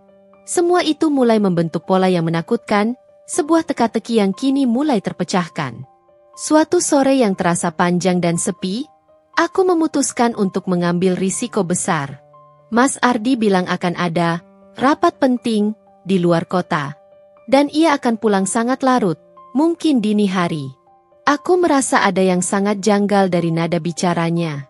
Setelah ia berangkat, dengan tangan gemetar dan jantung berdegup kencang hingga terasa sakit di dada, aku membuka laci di meja kerjanya yang selama ini tak pernah kusentuh, seolah itu adalah area terlarang. Aku mencari petunjuk, apapun yang bisa menenangkan atau justru mengonfirmasi ketakutanku yang paling dalam. Dan di sanalah aku menemukannya. Tersembunyi dengan ceroboh di bawah tumpukan dokumen laporan kerja yang berantakan. Sebuah dompet kecil berwarna merah muda yang jelas bukan milikku, bahkan bukan milik siapapun di rumah ini. Jantungku berdegup kencang, darah seolah berhenti mengalir di seluruh pembuluh darahku. Aku membuka dompet itu dengan perasaan campur aduk antara takut, marah, dan jijik. Di dalamnya ada beberapa lembar uang kertas yang kusut, kartu identitas atas nama Bella Nareswari, dan yang paling menghancurkan, sebuah foto selfie Mas Ardi dengan seorang wanita muda. Mereka berdua tersenyum lebar, sangat dekat, pipi mereka menempel, dan tampak begitu bahagia, seolah dunia hanya milik mereka berdua. Itu bukan senyum yang pernah ia tunjukkan kepadaku selama bertahun-tahun terakhir. Bukan senyum yang tulus dan hangat. Wanita di foto itu cantik, dengan rambut panjang tergerai, riasan modern, dan pakaian trendy. Jauh berbeda dari diriku yang kini selalu berlumuran keringat dan debu dari pekerjaan rumah tangga, atau bahkan aroma oli dari garasi. Dunia seolah runtuh di atas kepalaku. Bukan hanya aku diperlakukan sebagai babu rendahan. Bukan hanya keuanganku dibatasi dan hidupku dikontrol. Tapi aku juga dikhianati secara terang-terangan. Rasa sakit itu tak terlukiskan. Menusuk hingga ke ulu hati. Air mataku tumpah ruah tanpa bisa kutahan. Membanjiri wajah, membasahi foto pengkhianatan itu yang kubiarkan tergenggam erat di tangan. Semua pengorbananku, semua air mata yang kutumpahkan diam-diam di malam hari, semua rasa sakit yang kutahan dan kuabaikan, kini terasa sia-sia belaka, seperti lelucon pahit yang dimainkan oleh takdir. Pengorbanan karierku yang cemerlang demi dirinya, demi janji keluarga yang hangat, kini terasa seperti bumerang yang menusuk jantungku. Aku menangis histeris sampai tubuhku lemas dan kepalaku pusing. Di tengah isak tangisku yang pilu, muncul sebuah kemarahan yang membakar, lebih panas dari api. Kemarahan ini jauh lebih besar dan kuat dari rasa sakit yang kurasakan. Kemarahan pada Mas Ardi atas kebohongan dan pengkhianatannya. Dan yang paling penting, kemarahan pada diriku sendiri karena membiarkan semua ini terjadi begitu lama, membiarkan diriku ditindas dan direndahkan. Aku sudah terlalu lama buta. Terlalu lama membiarkan diriku hidup dalam sangkar kepalsuan yang ia ciptakan. Malam itu, Mas Ardi pulang seperti biasa, dengan langkah gontai. Ia tampak sedikit terkejut melihat mataku yang sembab dan wajahku yang pucat, meskipun ia berusaha menyembunyikannya. "Kamu kenapa? Risah? Sakit lagi? Atau terlalu banyak menangis?" Tanyanya tanpa ada nada khawatir yang tulus, hanya sekadar formalitas. Aku menatapnya dengan pandangan kosong, dingin, seolah ia adalah orang asing. Aku ingin berteriak sekeras-kerasnya, ingin menumpahkan semua kemarahan dan kekecewaanku, bahkan ingin meludahi wajahnya yang tampak tanpa dosa. Tapi aku menahan diri. Tidak, aku tidak akan memberinya kepuasan melihatku hancur dan tak berdaya. Aku harus menyusun strategi yang lebih matang. Ini bukan lagi hanya tentang menyelamatkan diriku dan bisnisku, tapi juga tentang sebuah pembalasan yang setimpal. Aku memutuskan untuk menyimpan dompet dan foto itu. Ini adalah bukti tak terbantahkan. Ini adalah kartu asku yang akan kugunakan di waktu yang tepat. Api kemarahan itu perlahan berubah menjadi bara api yang membakar tekad dalam diriku. Aku akan menghadapi Mas Ardi, tapi tidak sekarang. Aku akan menunggu waktu yang paling tepat, tempat yang paling tepat, di mana ia tidak bisa lari, tidak bisa bersembunyi, dan semua orang akan menjadi saksi atas kebusukannya. Jaring pengkhianatan ini telah terungkap, dan aku akan memastikan ia membayar mahal, sangat mahal, untuk setiap air mataku dan setiap detik penderitaanku. Setelah menemukan bukti tak terbantahkan tentang pengkhianatan Mas Ardi, pikiran untuk menggugat cerai tidak lagi hanya menjadi ide samar yang kubuang jauh-jauh. Itu menjadi sebuah keputusan final, sebuah tujuan yang jelas, sebuah misi yang harus kuselesaikan. Namun, aku tak mau sekadar bercerai secara diam-diam di pengadilan. Aku ingin Mas Ardi merasakan secara langsung apa yang kurasakan selama ini. Rasa malu yang membakar, rasa direndahkan hingga ke tulang, dan kehilangan kendali atas segalanya. Aku ingin ia sadar betapa picik, jahat, dan kejamnya perbuatannya selama ini. Dan aku tahu persis kapan dan di mana aku akan melancarkan serangan terakhirku ini. Acara ulang tahun pernikahan kedua orang tua Mas Ardi akan datang dalam beberapa minggu. Ini adalah acara keluarga besar tahunan yang selalu dihadiri oleh seluruh kerabat dekat, teman-teman lama orang tuanya, dan bahkan beberapa rekan bisnis penting Mas Ardi yang memiliki jabatan tinggi. Ini adalah panggung yang sempurna, sebuah kesempatan langka yang tak akan terulang. Aku membayangkan ekspresi Mas Ardi saat semua kebusukannya terbongkar di hadapan orang-orang yang paling ia hormati dan ingin ia pamerkan. Aku akan mengubah perayaan kebahagiaan mereka menjadi momen kebenaran yang pahit dan memalukan baginya. Selama beberapa minggu menjelang acara, aku bersikap seperti biasa, bahkan sedikit lebih ramah dan perhatian dari biasanya. Aku menyiapkan segala kebutuhan Mas Ardi dengan saksama, memasak makanan kesukaannya, dan berpura-pura seolah tidak ada yang terjadi, seolah aku tidak tahu apa-apa tentang dompet merah muda itu. Aku ingin ia merasa aman, lengah, dan sama sekali tidak menduga badai besar yang akan datang menimpanya. Di balik senyum tipisku, yang sebenarnya adalah senyum kepedihan dan dendam, aku sedang merancang skenario pembalasan yang megah, detail demi detail, tak ada yang terlewat. Aku menguatkan mental, memvisualisasikan setiap detail adegan, dan menyiapkan kalimat-kalimat yang akan kulontarkan, kalimat-kalimat yang sudah kuhafal di luar kepala. Aku bahkan menghubungi Raya, sahabat setiaku, menceritakan sebagian kecil keadaanku yang kusesali, dan memintanya datang ke acara itu sebagai bentuk dukungan moral yang sangat kubutuhkan. Raya, yang selalu mendukungku tanpa syarat, setuju tanpa banyak bertanya, seolah ia bisa merasakan badai dalam diriku. Pagi di hari H acara, aku bangun lebih awal dari biasanya. Bahkan sebelum ayam berkokok, ada ketegangan namun juga antisipasi yang membuncah.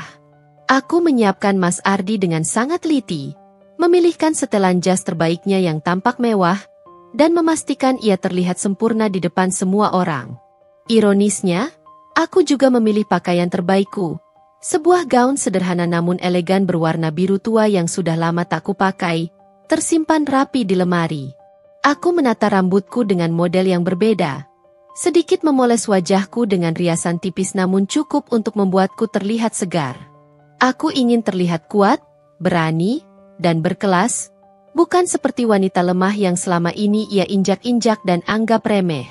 Setibanya di lokasi acara, sebuah ballroom hotel berbintang 5 yang megah, suasana sudah riuh dengan tawa dan obrolan hangat. Mas Ardi tampak bangga. Ia menarik tanganku untuk memperkenalkan aku kepada para koleganya yang penting. Ini istri saya, Risa. Dia yang selalu menjaga rumah tetap rapi dan selalu mendukung saya, katanya dengan senyum palsu yang menyebalkan. Aku tersenyum tipis membalasnya. Senyum yang mematikan, penuh rahasia. Aku melihat orang tua Mas Ardi, bibi dan paman, yang menyambutku hangat dengan pelukan. Ada juga beberapa sepupu dan kerabat lain yang mengenal kami sejak awal pernikahan. Setelah acara inti, pidato orang tua Mas Ardi yang mengharukan dan pemotongan kue, saat semua orang sedang menikmati hidangan penutup dan suasana kembali santai, aku merasakan adrenalin memompa dengan kuat di dalam darahku.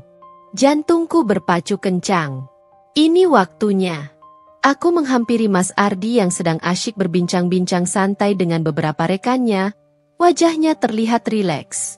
Aku berdiri tepat di sampingnya, meraih tangannya dengan lembut, seolah mesra, mendekatkan tubuhku kepadanya. Mas Ardi menoleh, sedikit terkejut dengan sentuhanku yang tak biasa, tapi ia tetap tersenyum di depan teman-temannya, menjaga citranya.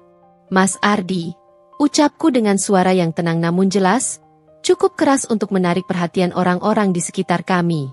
Perlahan, obrolan-obrolan mulai mereda, kepala-kepala mulai menoleh ke arah kami. Aku ingin menyampaikan sesuatu yang sangat penting di hadapan keluarga besar dan teman-teman kita malam ini. Mas Ardi menatapku bingung. Senyum palsunya sedikit memudar, digantikan raut panik. Ia mencoba menepis tanganku, berbisik dengan nada tertekan. Risa, ada apa? Ini bukan waktunya untuk bicara yang aneh-aneh. Tapi aku menggenggamnya erat, tak memberinya kesempatan untuk mundur. Aku mengabaikannya, menatap lurus ke kerumunan orang yang kini sepenuhnya menoleh ke arah kami, penasaran. Aku ingin mengumumkan bahwa aku akan menggugat cerai Mas Ardi. Seketika, seluruh ballroom menjadi hening total, seolah waktu berhenti. Semua mata terbelalak, menatapku dan Mas Ardi secara bergantian, tidak percaya dengan apa yang mereka dengar. Sebagian orang menjatuhkan garpu mereka dengan bunyi kling, sebagian lagi terdiam dengan mulut terbuka, tak mampu berkata-kata. Mas Ardi pucat pasi, wajahnya memutih seperti kertas, matanya membelalak, seolah tak percaya dengan apa yang baru saja keluar dari mulutku. Bibi, ibunya Mas Ardi, langsung mendekat dengan wajah panik, berusaha menenangkanku. Risa, apa yang kamu katakan? Kamu gila? Teriak Mas Ardi. Suaranya bergetar antara marah dan malu yang tak tertahankan. Ia berusaha menarikku menjauh dengan kasar, mencengkeram lenganku, tapi aku tak bergeming, tetap berdiri tegak. Ini adalah kebenaran, Mas. Kebenaran yang selama ini kamu tutupi di balik topeng kesempurnaanmu dan kepalsuanmu. Kataku, suaraku mengeras, bergetar namun penuh dengan emosi yang selama ini kupendam. Air mataku kembali menetes. Namun kali ini bukan air mata kesedihan, melainkan air mata kemarahan dan pembebasan. Selama ini, kamu menganggapku babu di rumah ini. Kamu merendahkan semua pengorbananku, menganggapku tidak lebih dari seorang pelayan. Kamu mencaciku, membiarkanku sakit tanpa peduli, dan yang paling parah, aku jeda sejenak, mengambil napas dalam-dalam, tatapanku beralih dari Mas Ardi ke arah bibi dan paman yang kini tampak syok, lalu menyapu seluruh ruangan. Dan yang paling parah, Mas Ardi, Kamu mengkhianatiku. Aku menemukan dompet ini, dengan foto selingkuhanmu di dalamnya, bernama Bella Nareswari. Aku mengangkat dompet merah muda itu tinggi-tinggi, menjulurkannya ke depan, menunjukkannya kepada semua orang yang kini terdiam, terkejut tak percaya. Foto Mas Ardi dan Bella, terpampang jelas di dompet itu, menjadi bukti nyata yang tak bisa dibantah setelah pengumumanku yang menggema bagaikan guntur di tengah keheningan. Ballroom hotel terasa seperti medan perang yang beku dalam keheningan yang mencekam. Waktu seolah berhenti berputar. Mas Ardi, dengan wajah memerah pada menahan malu dan amarah yang tak tertahankan, akhirnya memecah keheningan dengan sebuah teriakan. "Risa, kamu sudah gila. Ini semua bohong. Ini tidak benar. Kamu hanya ingin merusak acara ulang tahun pernikahan orang tuaku." Ia mencoba merebut dompet merah muda itu dari tanganku dengan kasar, tapi aku sudah bersiap, menariknya menjauh dengan sigap. Bibi, ibunya Mas Ardi, yang tadinya terkejut dan mematung, kini mendekat dengan wajah pucat pasi. Matanya memancarkan kepanikan. "Ada apa ini, Risa? Kamu pasti salah paham. Ardi tidak mungkin begitu. Kalian bisa bicarakan ini baik-baik di rumah." Ia mencoba menenangkan situasi yang sudah telanjur meledak, tapi suaranya bergetar, menunjukkan keputusasaan. "Salah paham, Bibi?" Tanyaku, suaraku meninggi, tidak lagi peduli dengan batasan kesopanan atau norma-norma yang selama ini membelengguku. Air mataku menetes, tapi kali ini bukan air mata kesedihan, melainkan air mata keberanian. Setiap hari ia merendahkanku. Bibi, menganggapku babu rendahan di rumahku sendiri. Setiap kali aku sakit, ia tak peduli dan hanya menuntut pekerjaan rumah yang tak ada habisnya. Ia bahkan membiarkanku menggigil sendirian di malam hari karena demam tinggi. Dan ini, aku mengacungkan dompet itu lagi, menunjukkannya kepada semua orang. "Ini bukti nyata, Bibi." Tanya saja pada Mas Ardi, siapa Bella Nareswari ini yang wajahnya terpampang jelas di dompetnya. Semua mata kini terfokus pada Mas Ardi, yang hanya bisa berdiri membisu, menunduk, tak mampu menyangkal kebenaran yang pahit. Keringat dingin membasahi pelipisnya. Tatapan kerabat dan rekan bisnisnya beralih dari kaget menjadi kecewa, bahkan jijik. Bisikan-bisikan mulai terdengar di setiap sudut ruangan, seperti ombak yang pecah setelah badai besar. Aku tidak menyangka Ardi bisa begitu. Kasihan Risa, dia wanita baik-baik, berpendidikan tinggi, tapi disia-siakan. Astaga, ternyata benar gosip-gosip itu. Bisikan itu semakin keras, memenuhi ruangan yang tadinya hening. Paman, ayah Mas Ardi, yang biasanya tenang dan berwibawa, kini terlihat sangat marah. Wajahnya mengeras, urat lehernya menonjol. Ia melangkah mendekat, menatap putranya dengan tatapan murka. "Ardi, jawab Papa. Apa ini semua benar?" Mas Ardi masih bungkam, tidak bisa menjawab, seolah lidahnya keluh. Raut wajahnya yang tadinya marah dan sombong kini berubah menjadi kombinasi rasa bersalah, malu, dan ketidakberdayaan yang menyedihkan. Ia tampak hancur, bukan karena pengkhianatannya telah melukai hati, melainkan karena aibnya terbongkar di hadapan publik dan orang-orang yang paling ia hormati dan ingin ia pamerkan kekuasaannya. Ia benar-benar dipermalukan. Raya, sahabatku, yang tadinya hanya berdiri di sudut ruangan, kini mendekatiku dengan langkah cepat dan memelukku erat-erat. "Kamu kuat, Risa. Kamu sudah melakukan hal yang benar. Aku bangga padamu," bisiknya di telingaku, memberikan kekuatan ekstra yang sangat kubutuhkan untuk tetap tegak. Aku tidak ingin berlama-lama lagi di sana, merasakan hawa dingin dari kemarahan dan rasa malu yang melingkupi Mas Ardi. Tujuanku sudah tercapai. Kebenaran telah terungkap, dan Mas Ardi telah dipermalukan di hadapan semua orang yang paling ia hargai.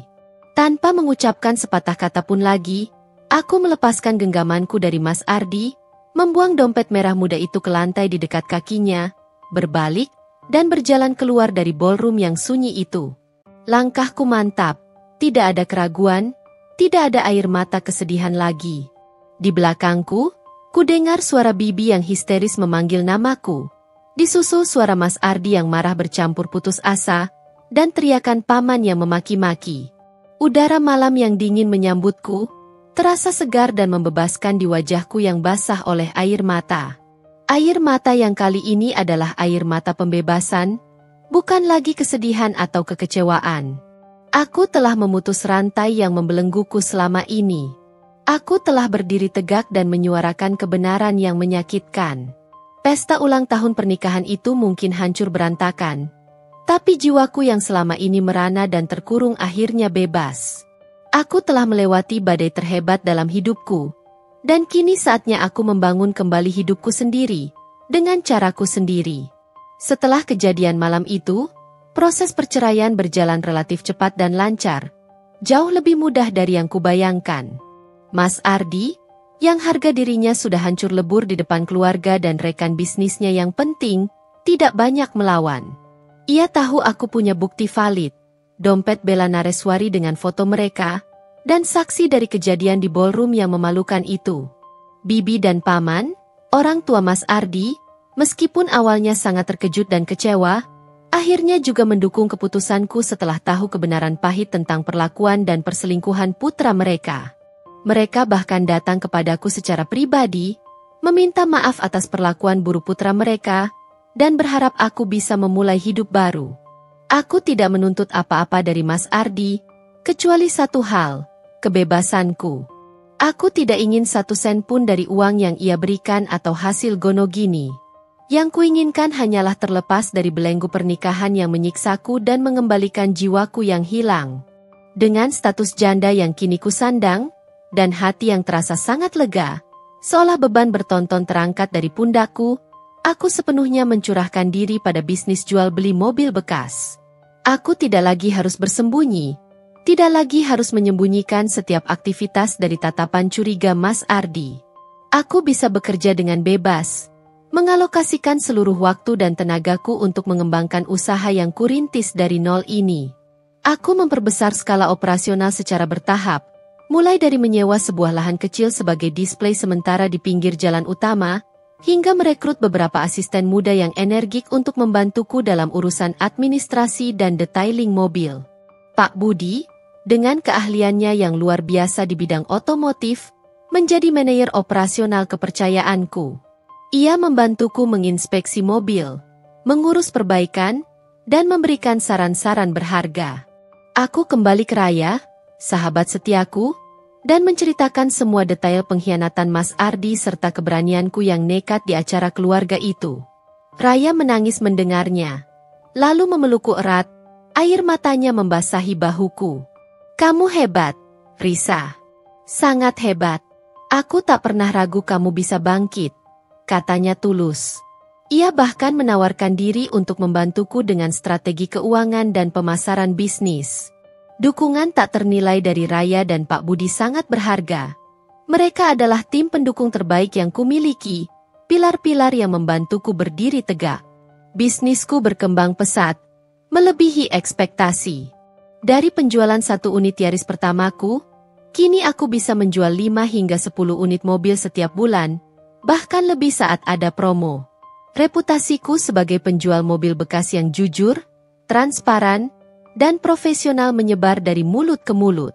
Pelanggan percaya kepadaku karena aku selalu memberikan informasi transparan mengenai kondisi mobil, riwayat perawatannya, dan selalu memastikan kondisi mobil sesuai dengan deskripsi yang kuberikan. Keuntungan terus mengalir, memungkinkan aku untuk terus mengembangkan usaha. Dari modal pinjaman Raya, kini aku bisa memutar modal sendiri dan berinvestasi lebih besar. 2 tahun kemudian, impian terbesarku terwujud menjadi nyata.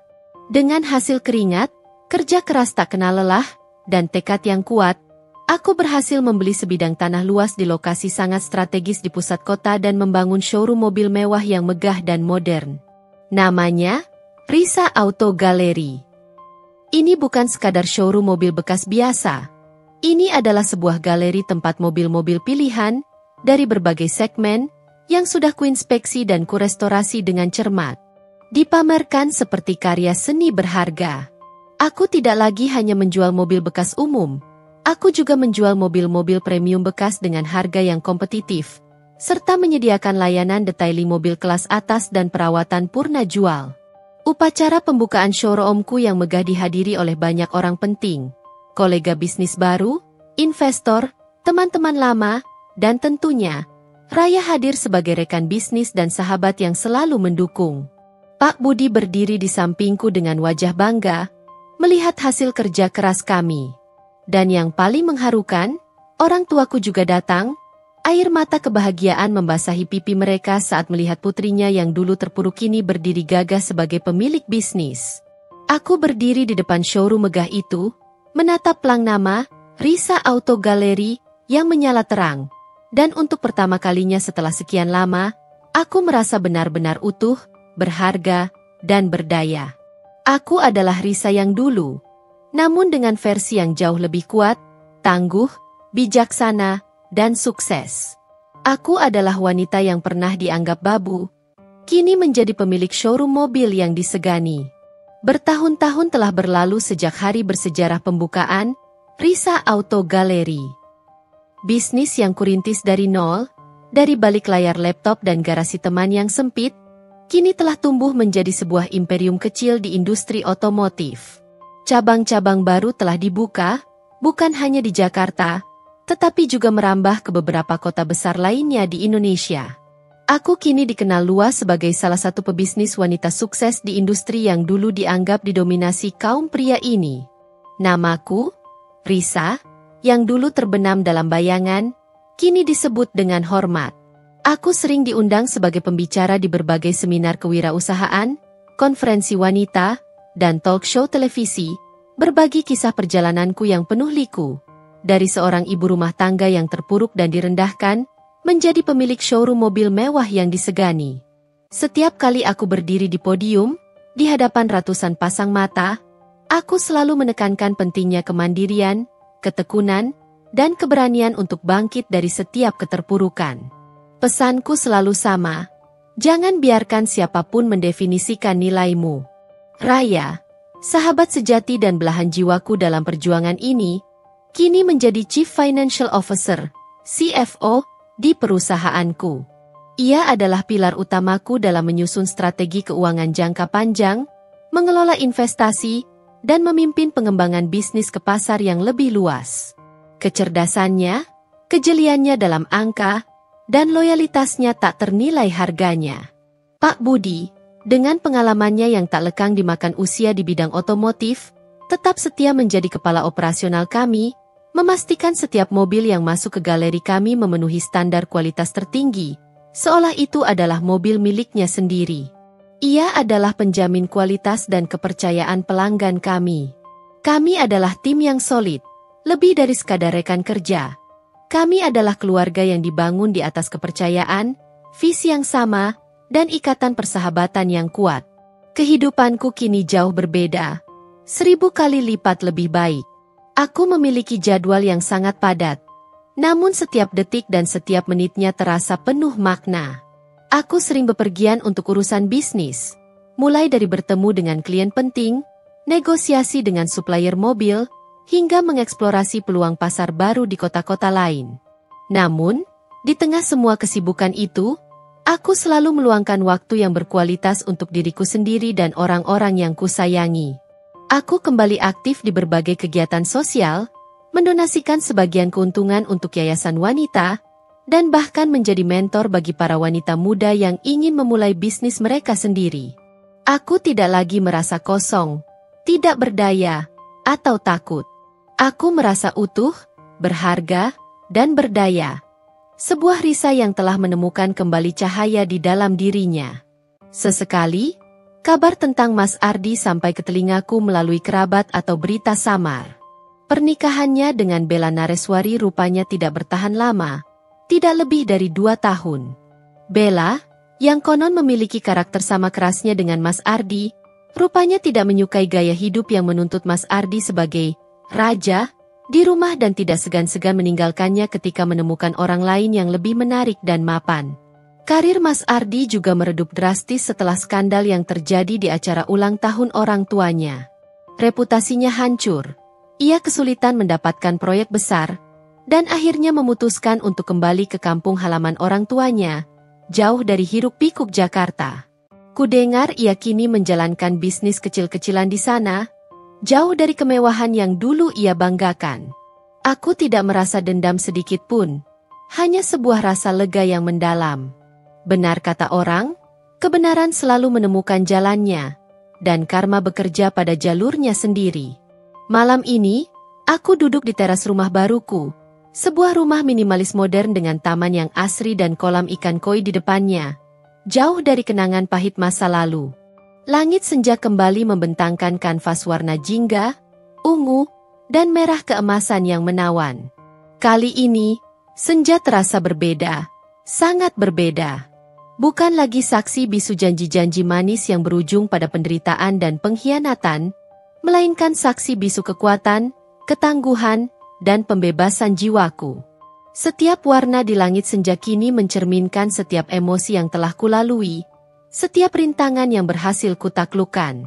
Di tanganku, tergenggam secangkir kopi hitam hangat dengan aroma kuat yang memenuhi indera penciumanku. Aroma kopi itu kini tidak lagi terasa pahit seperti dulu, tidak lagi membawa kenangan akan cemoohan Mas Ardi. Sebaliknya, ia terasa menyejukkan dan menghangatkan, membawa kenangan akan setiap langkah perjuangan, setiap tetes keringat, setiap tantangan yang berhasil kulalui, dan setiap kemenangan kecil maupun besar yang kuraih dengan jerih payahku sendiri. Kopi ini adalah simbol kemerdekaanku, sebuah pengingat abadi bahwa aku telah berhasil menciptakan kebahagiaanku sendiri, membangun impianku sendiri, dan berdiri di atas kakiku sendiri, tanpa bergantung pada siapapun, apalagi seorang pria yang pernah merendahkanku. Aku memejamkan mata sejenak, merasakan angin sepau-sepa menerpa wajahku, meniup lembut rambutku. Aku adalah Risa, wanita yang bangkit dari keterpurukan, menemukan kembali jati dirinya, dan membangun impiannya sendiri dari puing-puing kepedihan. Ceritaku mungkin pahit di awal, penuh air mata dan luka, tetapi berakhir dengan manis, dengan kemenangan yang nyata dan kebahagiaan yang tulus. Dan ini, barulah permulaan dari bab-bab baru dalam hidupku yang akan terus kutulis dengan tinta keberanian, harapan, dan kemandirian. Aku adalah Risa, dan aku telah menemukan jalan pulang ke diriku sendiri. Tahun-tahun terus bergulir, membawa Risa jauh dari bayang-bayang masa lalu yang menyakitkan. Risa Auto Gallery bukan lagi sekadar showroom mobil mewah di Jakarta. Ia telah bertransformasi menjadi sebuah ekosistem otomotif terintegrasi. Selain penjualan mobil bekas premium, perusahaanku kini menawarkan layanan detailing dan perawatan mobil kelas atas yang bersertifikat, konsultasi investasi kendaraan untuk para kolektor, hingga lini produk aksesori mobil high-end dengan brand sendiri. Jaringan cabang telah meluas, menjangkau kota-kota besar lain seperti Surabaya, Medan, dan Makassar, bahkan mulai menjajaki pasar regional di Asia Tenggara. Aku, Risa, si pemilik dan CEO, tidak lagi hanya duduk di balik meja.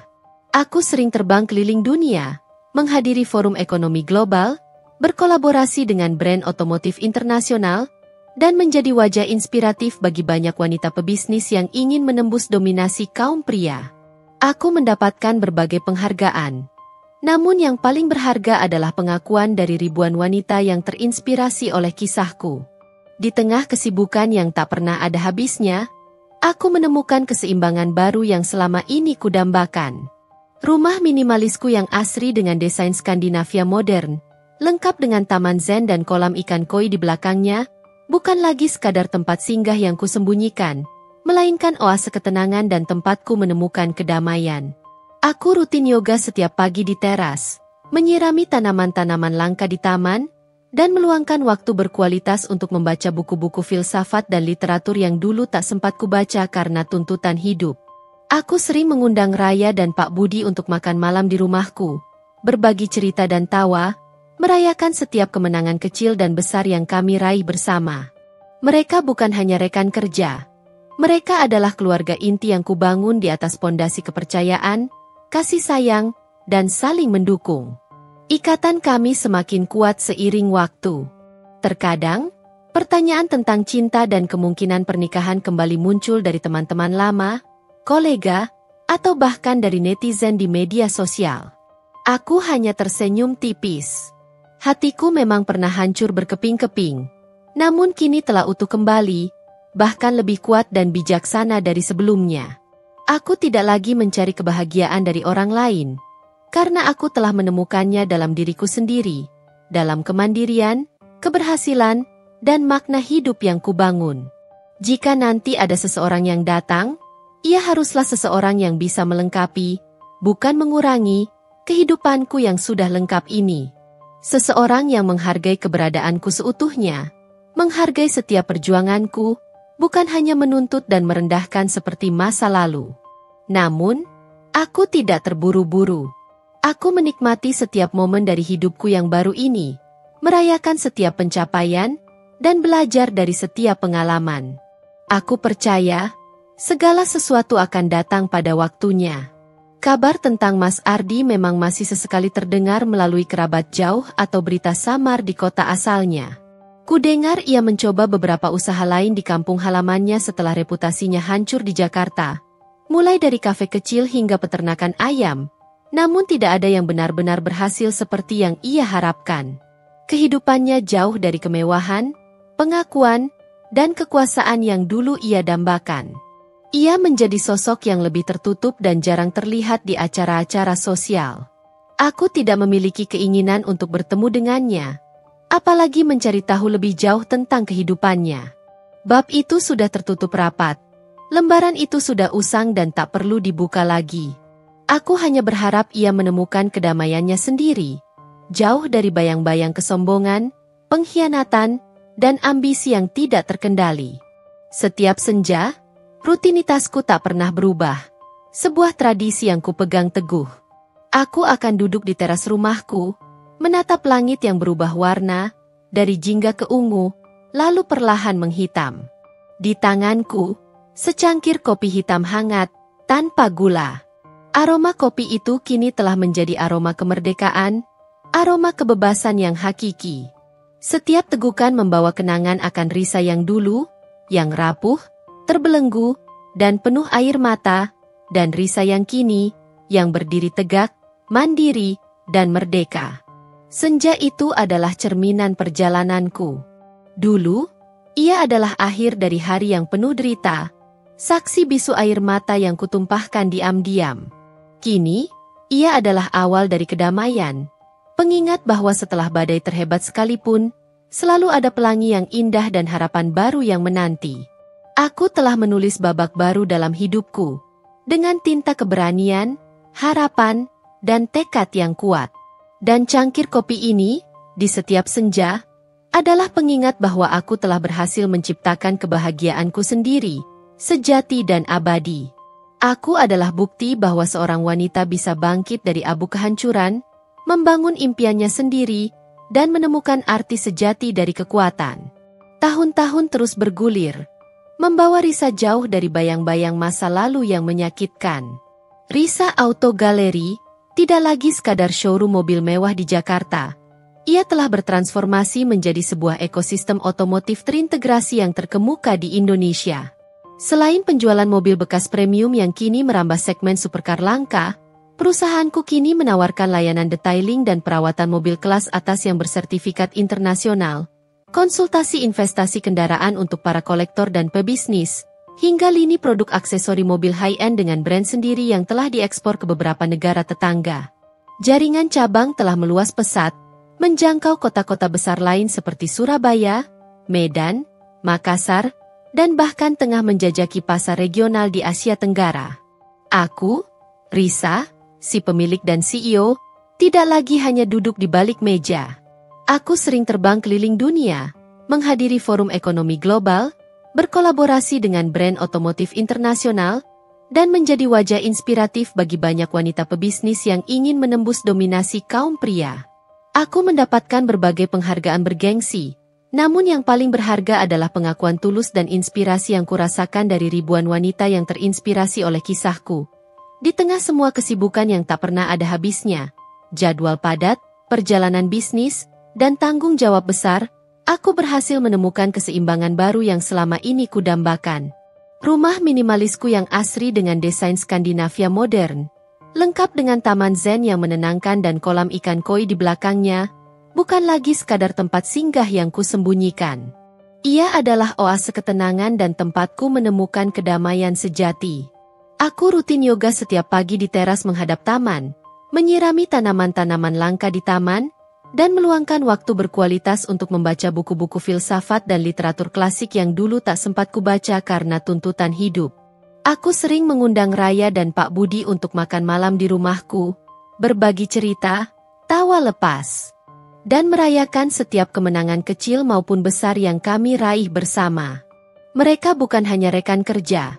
Mereka adalah keluarga inti yang kubangun di atas pondasi kepercayaan, kasih sayang, dan saling mendukung. Ikatan kami semakin kuat seiring waktu, menjadi pengingat bahwa kebahagiaan sejati ditemukan dalam kebersamaan. Raya, sahabat sejati dan belahan jiwaku dalam perjuangan ini, kini memegang peran krusial sebagai Chief Financial Officer, CFO, dan juga Chief Strategy Officer, CSO, di perusahaanku. Ia adalah pilar utamaku dalam menyusun strategi keuangan jangka panjang, mengelola investasi miliaran rupiah, dan memimpin pengembangan bisnis ke pasar yang lebih luas. Kecerdasannya yang brilian, kejeliannya dalam menganalisis angka, dan loyalitasnya tak ternilai harganya. Raya bukan hanya rekanku dalam bisnis, tetapi juga penasihat pribadiku dalam berbagai hal, dari keputusan investasi besar hingga masalah pribadi yang kadang menghampiri. Persahabatan kami telah melewati badai dan teruji oleh waktu, menjadi contoh nyata kekuatan ikatan wanita. Sementara itu, Pak Budi, dengan kebijaksanaannya yang tenang dan pengalamannya yang tak lekang dimakan usia di bidang otomotif, tetap setia menjadi kepala operasional kami. Ia memastikan setiap mobil yang masuk ke galeri kami memenuhi standar kualitas tertinggi, seolah itu adalah mobil miliknya sendiri. Ia adalah penjamin kualitas dan kepercayaan pelanggan kami, sosok yang tak tergantikan. Risa bahkan membelikan sebuah rumah kecil yang nyaman untuk Pak Budi dan keluarganya di dekat rumahnya, sebagai bentuk terima kasih atas kesetiaan dan dedikasinya yang luar biasa. Di ranah pribadi, pertanyaan tentang cinta dan kemungkinan pernikahan kembali memang masih sesekali muncul dari teman-teman lama, kolega, atau bahkan dari netizen di media sosial yang mengikuti kisahnya. Aku hanya tersenyum tipis menanggapi pertanyaan itu. Hatiku memang pernah hancur berkeping-keping karena pengkhianatan, namun kini telah utuh kembali, bahkan lebih kuat dan bijaksana dari sebelumnya. Aku tidak lagi mencari kebahagiaan dari orang lain, karena aku telah menemukannya dalam diriku sendiri, dalam kemandirian, keberhasilan, dan makna hidup yang kubangun. Jika nanti ada seseorang yang datang, ia haruslah seseorang yang bisa melengkapi, bukan mengurangi, kehidupanku yang sudah lengkap ini. Seseorang yang menghargai keberadaanku seutuhnya, menghargai setiap perjuanganku, dan mencintaiku apa adanya, bukan hanya menuntut dan merendahkan seperti masa lalu. Namun, aku tidak terburu-buru. Aku menikmati setiap momen dari hidupku yang baru ini, merayakan setiap pencapaian, dan belajar dari setiap pengalaman. Aku percaya, segala sesuatu akan datang pada waktunya yang tepat. Kabar tentang Mas Ardi memang masih sesekali terdengar melalui kerabat jauh atau berita samar di kota asalnya. Kudengar ia mencoba beberapa usaha lain di kampung halamannya setelah reputasinya hancur di Jakarta. Mulai dari kafe kecil hingga peternakan ayam, namun tidak ada yang benar-benar berhasil seperti yang ia harapkan. Kehidupannya jauh dari kemewahan, pengakuan, dan kekuasaan yang dulu ia dambakan. Ia menjadi sosok yang lebih tertutup, jarang terlihat di acara-acara sosial, dan konon hidup dalam kesederhanaan yang drastis. Aku tidak memiliki keinginan untuk bertemu dengannya, apalagi mencari tahu lebih jauh tentang kehidupannya. Bab itu sudah tertutup rapat. Lembaran itu sudah usang dan tak perlu dibuka lagi. Aku hanya berharap ia menemukan kedamaiannya sendiri, jauh dari bayang-bayang kesombongan, pengkhianatan, dan ambisi yang tidak terkendali yang dulu menghancurkannya. Setiap senja, rutinitasku tak pernah berubah. Sebuah tradisi yang kupegang teguh sebagai pengingat dan refleksi. Aku akan duduk di teras rumahku, menatap langit yang berubah warna, dari jingga ke ungu, lalu perlahan menghitam. Di tanganku, secangkir kopi hitam hangat, tanpa gula. Aroma kopi itu kini telah menjadi aroma kemerdekaan. Aroma kebebasan yang hakiki, aroma yang mengikat setiap pengalaman dan perjuangan hidupku. Setiap tegukan membawa kenangan akan Risa yang dulu, yang rapuh, terbelenggu, dan penuh air mata, dan Risa yang kini, yang berdiri tegak, mandiri, dan merdeka. Senja itu adalah cerminan perjalananku. Dulu, ia adalah akhir dari hari yang penuh derita, saksi bisu air mata yang kutumpahkan diam-diam. Kini, ia adalah awal dari kedamaian. Pengingat bahwa setelah badai terhebat sekalipun, selalu ada pelangi yang indah dan harapan baru yang menanti. Aku telah menulis babak baru dalam hidupku, dengan tinta keberanian, harapan, dan tekad yang kuat. Dan cangkir kopi ini, di setiap senja, adalah pengingat bahwa aku telah berhasil menciptakan kebahagiaanku sendiri, sejati dan abadi. Aku adalah bukti nyata bahwa seorang wanita bisa bangkit dari abu kehancuran, membangun impiannya sendiri, dan menemukan arti sejati dari kekuatan. Kisahku adalah sebuah warisan yang akan terus menginspirasi, bahwa di balik setiap luka, ada kesempatan untuk tumbuh lebih besar dan lebih kuat. Waktu terus berjalan, membawa Risa semakin jauh dari bayangan masa lalu yang kelam, namun tak pernah melupakannya. Setiap luka telah menjadi bekal, setiap air mata telah menjadi pupuk. Risa Auto Gallery kini bukan hanya sebuah nama besar di industri otomotif, melainkan sebuah filosofi bisnis yang mengedepankan integritas, pemberdayaan, dan kualitas. Risa, sebagai nahkoda utama, terus berinovasi. Ia mulai menjajaki investasi di bidang teknologi e-mobility, membangun stasiun pengisian kendaraan listrik di setiap cabang, dan bahkan meluncurkan platform jual-beli mobil online yang berbasis kecerdasan buatan, memudahkan pelanggan dari seluruh penjuru negeri. Kehidupan Risa kini adalah bukti nyata dari sebuah kebangkitan. Ia telah membeli sebuah properti yang luas di pinggir kota, membangun sebuah pusat pelatihan terpadu untuk yayasan Risa Berdaya. Di sana, wanita-wanita dari berbagai latar belakang diajari keterampilan berbisnis, manajemen keuangan, hingga leadership. Banyak di antara mereka yang dulunya adalah korban KDRT, perceraian, atau kesulitan ekonomi, kini menemukan kembali suara dan kemandirian mereka berkat Risa. Mereka tidak hanya belajar menjadi pengusaha, tetapi juga belajar untuk percaya pada diri sendiri, sebuah pelajaran yang Risa kuasai dengan begitu pahit. Hubungan Risa dengan Raya dan Pak Budi semakin tak terpisahkan. Raya, dengan insting bisnisnya yang tajam, menjadi partner yang tak tergantikan, mendorong Risa untuk selalu berani mengambil langkah besar. Mereka sering menghabiskan akhir pekan bersama, tidak hanya membahas bisnis, tetapi juga berbagi cerita hidup, tawa, dan sesekali air mata kebahagiaan. Sementara itu, Pak Budi, dengan kesabaran dan kebijaksanaannya, adalah penyeimbang bagi Risa. Ia menjadi sosok penenang di tengah badai keputusan bisnis, dan selalu mengingatkan Risa untuk tidak lupa pada akar dan nilai-nilai yang telah membentuknya. Risa bahkan menjadikan keluarga Pak Budi bagian dari keluarganya sendiri, memastikan masa tua Pak Budi terjamin dengan baik. Masa depan Risa tidak hanya terfokus pada bisnis. Ia juga mulai berpikir tentang warisan yang lebih besar. Ia menulis sebuah buku autobiografi, Dari Dapur ke Showroom, kisah Risa bangkit dari keterpurukan, yang langsung menjadi bestseller nasional. Buku itu adalah sebuah surat cinta untuk dirinya yang dulu, dan sebuah harapan untuk wanita-wanita lain yang sedang berjuang. Ia juga aktif menjadi influencer di media sosial, membagikan tips bisnis, motivasi, dan insight tentang pentingnya kemandirian perempuan. Terkadang, di tengah kesibukan yang luar biasa, Risa masih merasakan bayangan masa lalu melintas.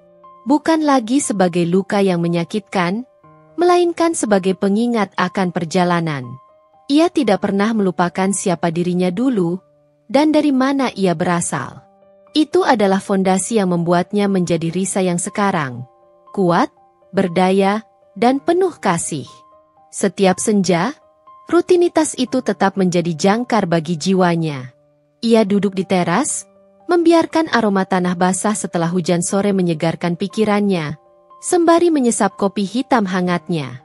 Cangkir kopi itu bukan lagi sekadar minuman.